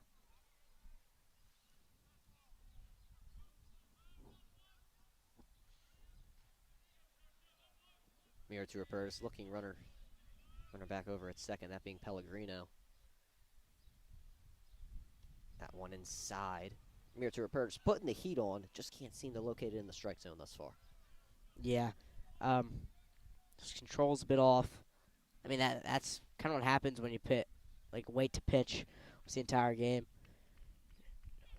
Coach Booth had him ready for possible win today. They would play on Monday. Oh, that one hit a car. I hit off the building, then the car, I mean, and everywhere. Well, I don't think we've actually seen a ball hit a car, so that's a first today. We haven't seen it this year. I saw it last year. We haven't seen it this year. We've definitely heard one. We're not seeing it. Okay, yes, that is true, actually. You are right. It's definitely happened. But 2-2. Kosha swings and misses on that one. Strike three. Miratou Roberts gets his first strikeout of the game.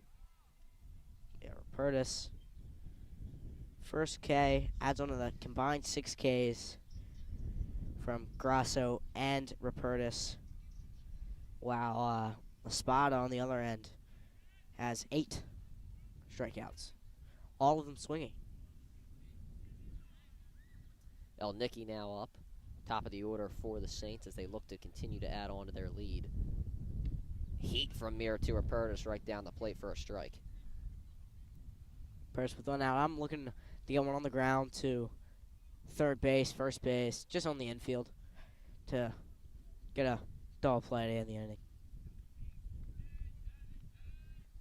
Miratou Roberts obviously has been putting on the heat here today. That one off speed, though, for a strike. And I talked to Miratou Roberts after the win against Archbishop Carroll when the Hawks played at Rutgers Camden. And that field with a similar mound, it's very high there. So Miratou Roberts, he said that he likes to throw the heat on these high mounds. So it's something to definitely look forward to for the next couple of batters as El Nicky pops this one into left field. And Lesovitz moves back on it to make the catch. Lesovitz putting in the seniors. Again, seniors. Lesovitz, I don't really think he had consistent playing time since those first 2 games when Sittler was out. I mean, my personal opinion, I feel like he should have gotten more at bats than he did. That's fair. It's a fair point. I mean, I mean, he was swinging the bat well. Lesovitz one of the most athletic players in the school. Obviously, now being that two-sport athlete, hasn't played baseball in a couple of years. Obviously, making varsity. As there's a rundown between the Prep and the Giacomo. Pellegrino on his way home, but the run will not count as the Giacomo's out on the base path. So the Prep, they get out of the inning with no runs scored, but it's still 7-0 Neumann-Goretti as we go to the top of the 7th, and we'll take a break on WSJP. We'll be back in a couple of moments.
Last chance for St. Joe's Prep as Pat Veza is going to have to be the one to get things started. New pitcher for Neumann-Goretti, Mario Velez, will take the mound as Neumann-Goretti look to close things out and advance to the PCL semifinals. Veza swings on the first pitch for a miss. It's 0-1. Veza, I mean, emergency hack. Just, I wouldn't be surprised if you.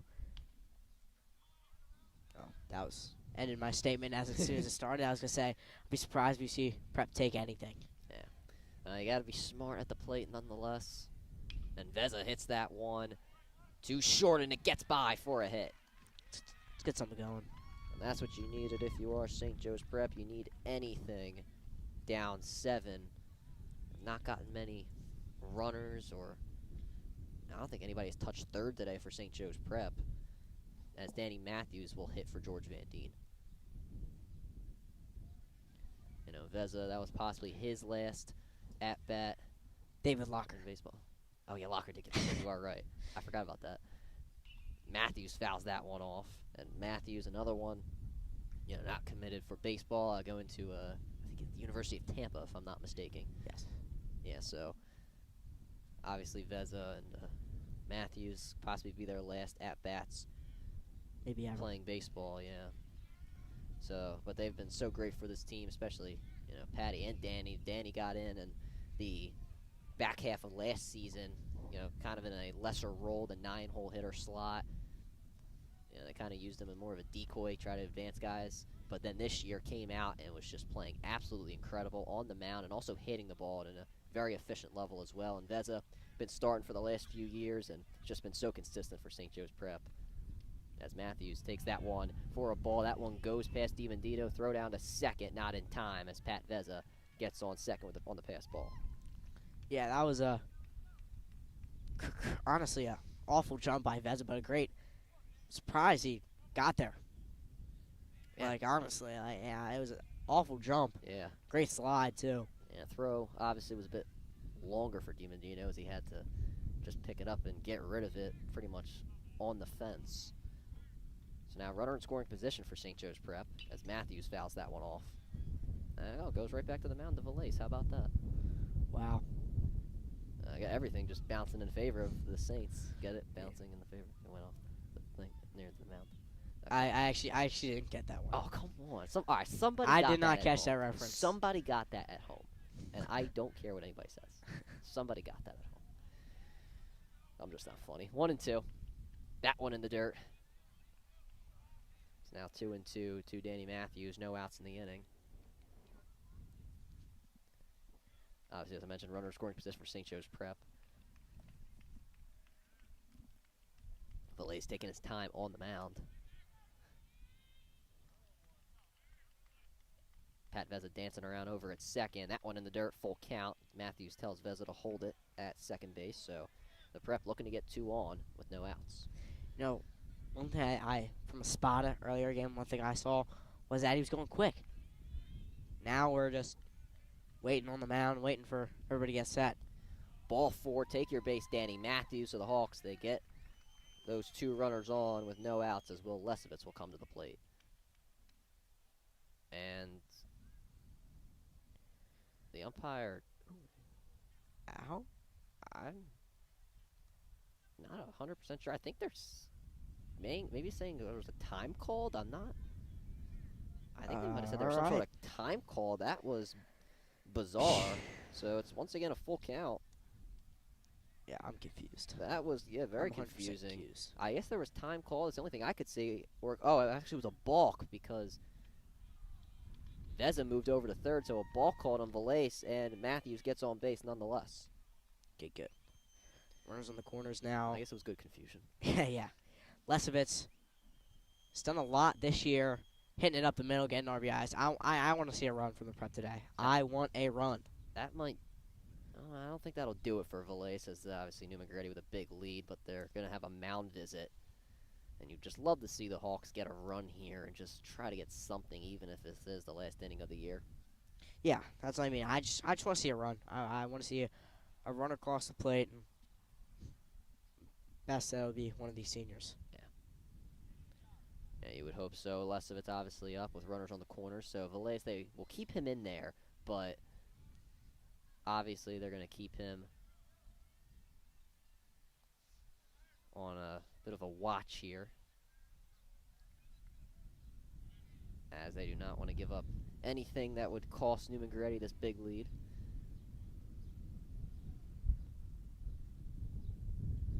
First pitch to Lesovitz, takes it for a strike. Lesovitz shaking his head at the plate, knowing what he's going to be looking at.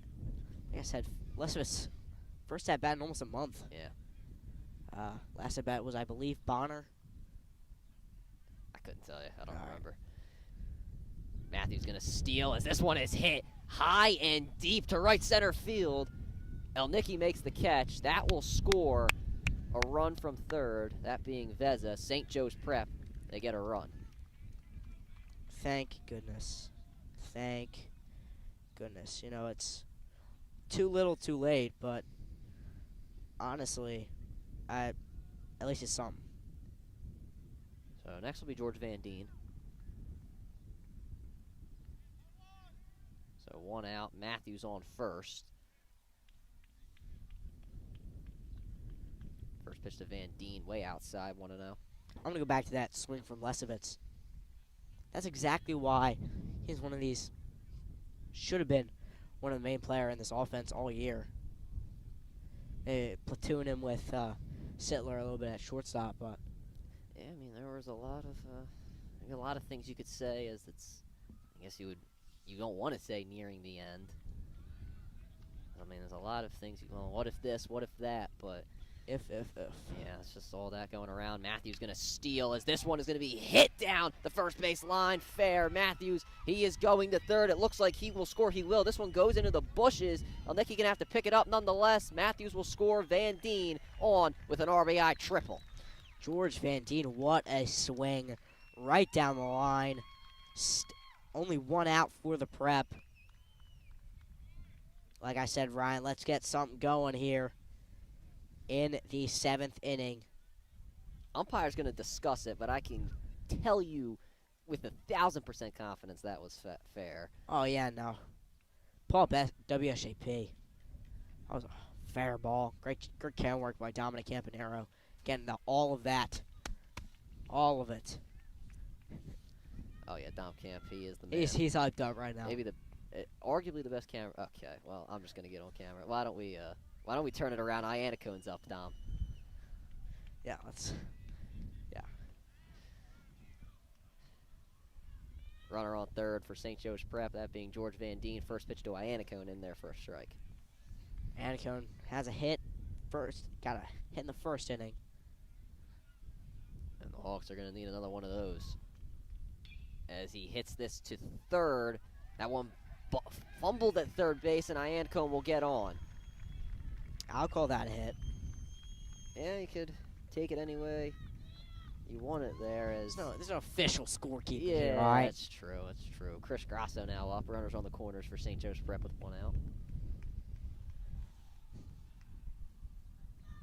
And if Grasso hits this one into the gap, Prep have something cooking up. I think they tried to hit him ball trick again. Yeah. Oh my gosh. That was that ended the game last time. Yeah, that pretty much Last did. time Is they were able to get Weaver out, who is now going to be a complimentary runner for Iannacone. They were able to get Weaver out on a hit him ball trick at third the last time the Prep played Neumann-Goretti, and that really switched the momentum. As Grasso will come up with runners on the corners. So now you have Van Deen and Weaver on your two fastest runners. That's definitely who you would want if you're St. Joe's Prep. We'll see if Weaver possibly steals, as you kind of have to pull out all the stops. And he will on the first pitch. Here's a fake throw down to second, so John Weaver gets his second stolen base today. Now two guys in scoring position for the Prep. I mean, if Grasso just hits a single, it's scoring both. Yeah. Definitely no doubt about that. Both runners, as I just mentioned, the fastest probably on the team. Way inside 2-0. Yeah. Van Deen's speed is one of the reasons he got first team All-Catholic. Had a few triples this year. Yeah. Adding on this time, the one that just happened. Grasso takes that one on the outside. Good framing. It's 3-0. Grasso in full take mode. I mean, not even in the box, and pitcher set. That one out of DiBendino's glove. Everybody will hold, as it is a very short backstop at Neumann-Goretti. So now bases loaded for St. Joseph's Prep. Now Will Ward. Only guy today on the Prep that's gotten on base 3 times. Yeah, so you need anything if you're St. Joe's Prep, and any mistake could end the season. That is what is on the line here.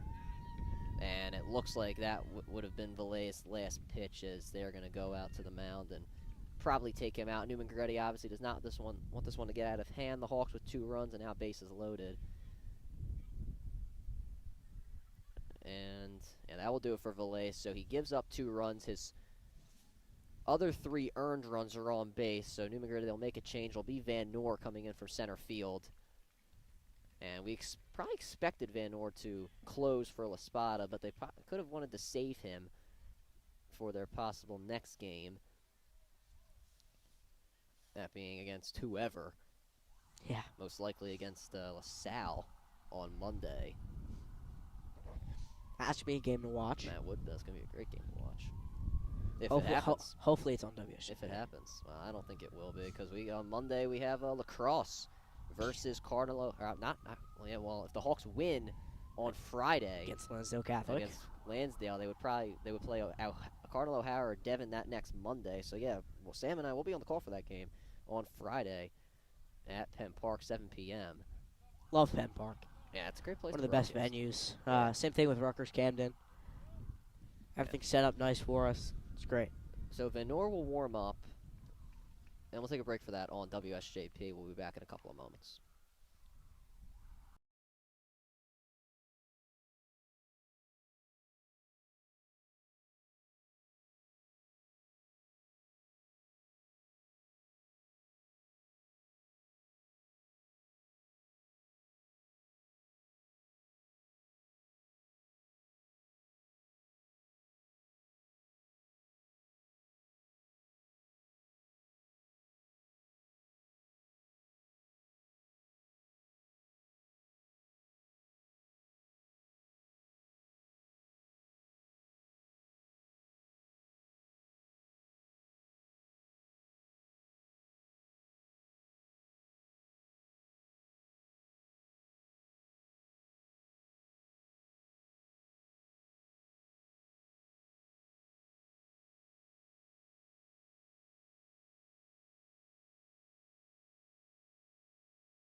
2-1.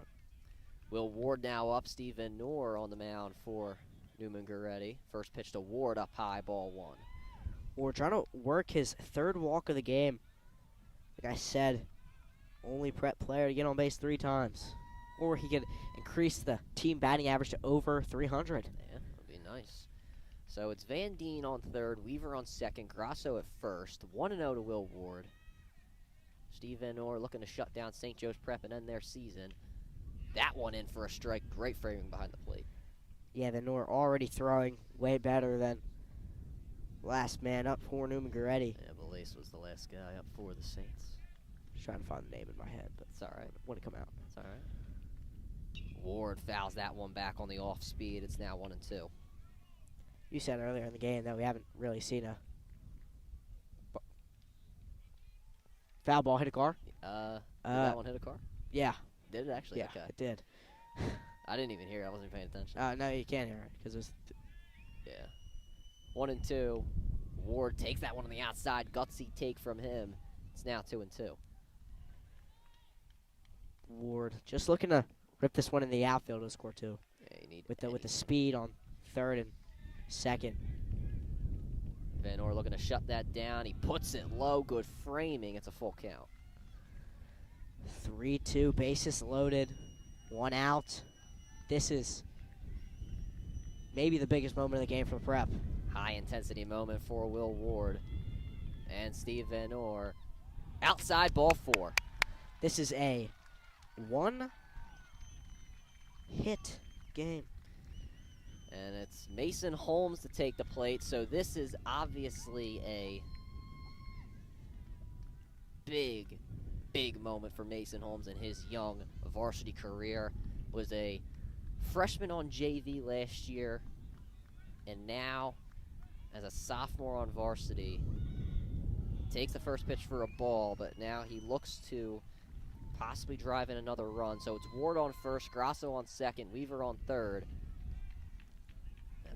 As Sam mentioned, a 1-hit game. Holmes is the tying run. Second pitch to him. He swings on it, hits it to 2nd. They'll get the out at 1st, probably the smartest play. As the Hawks, they do score 1.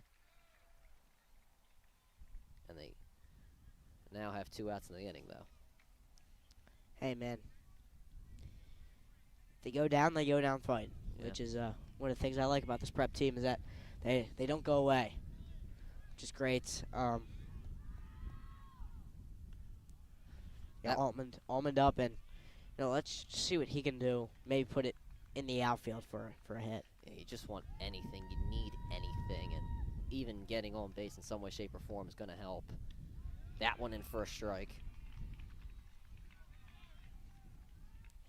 Yeah, these are the type of moments that Almond dreams about. Yeah, no doubt about it. 1-1. That one a bit high, called from the umpire. It's 2-1. Almond already a home run in the year versus Yeah. Archbishop Ryan. No broadcast for that game, but Yeah, did get it. Outside of the park, not inside. yes, that is true. Up in the count, now down in it. 2-2. The Hawks down to their final strike of the season.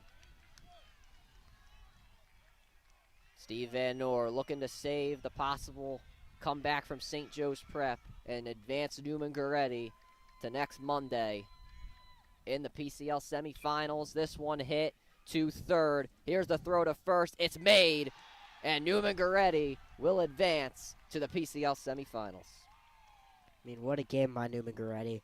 Prep gave them a run for their money late, but the Prep, not a great showing. Neumann outplayed in almost every aspect of this game. It stinks that it has to end like this. This Prep team was ranked number 1 at a point in the season. Now they drop 5 in a row and lose in the PCL quarterfinals to the Neumann-Goretti Saints. It's just so unfortunate for St. Joe's Prep, and makes me sad because of the connections and friendships I've developed with all these guys, and especially the seniors. And it's just really, really tough. I mean, the Hawks, they'll be back. They'll be back. I say it every time a team loses in the playoffs. They will be back next year. The Prep gets talent no matter what in any sport, and with 7 starting seniors graduating, it's really really tough. But the Hawks, as I mentioned, will be back next year. You have Chris Grosso returning, David Locker, Cole Kuhn, and we'll see the Hawks next year. There's no doubt about it. And personally, here from WSJP, I know I got a lot of the support and a lot of the praise as the play-by-play guy for most of it, but really couldn't be possible without the rest of the club, Mr. Burns, Mr. Avington. Sam obviously with me for most of the ride. And, yeah, Sam, thank you for sticking it out. And I'd like to thank the audience as well. I mean, we wouldn't broadcast if we didn't have an audience to broadcast to. And if it wasn't for the support, we wouldn't have as much fun doing it. So I thank the WSJP audience for baseball, but we're not done for the year. We are not done. Friday, lacrosse versus Lansdale Catholic. That's another PCL quarterfinal game. And we'll see if Hawks lacrosse can advance to the PCL semifinals themselves. And, yeah, it's really tough. Sam, any closing words? I have one more thing to say. You know, this yeah. prep team, you said stuff about the future, and There's a you know, future. the future's bright, Ryan. Future is bright. A lot of these freshman guys are some of the best young guys this program has seen, and yeah, just thank you.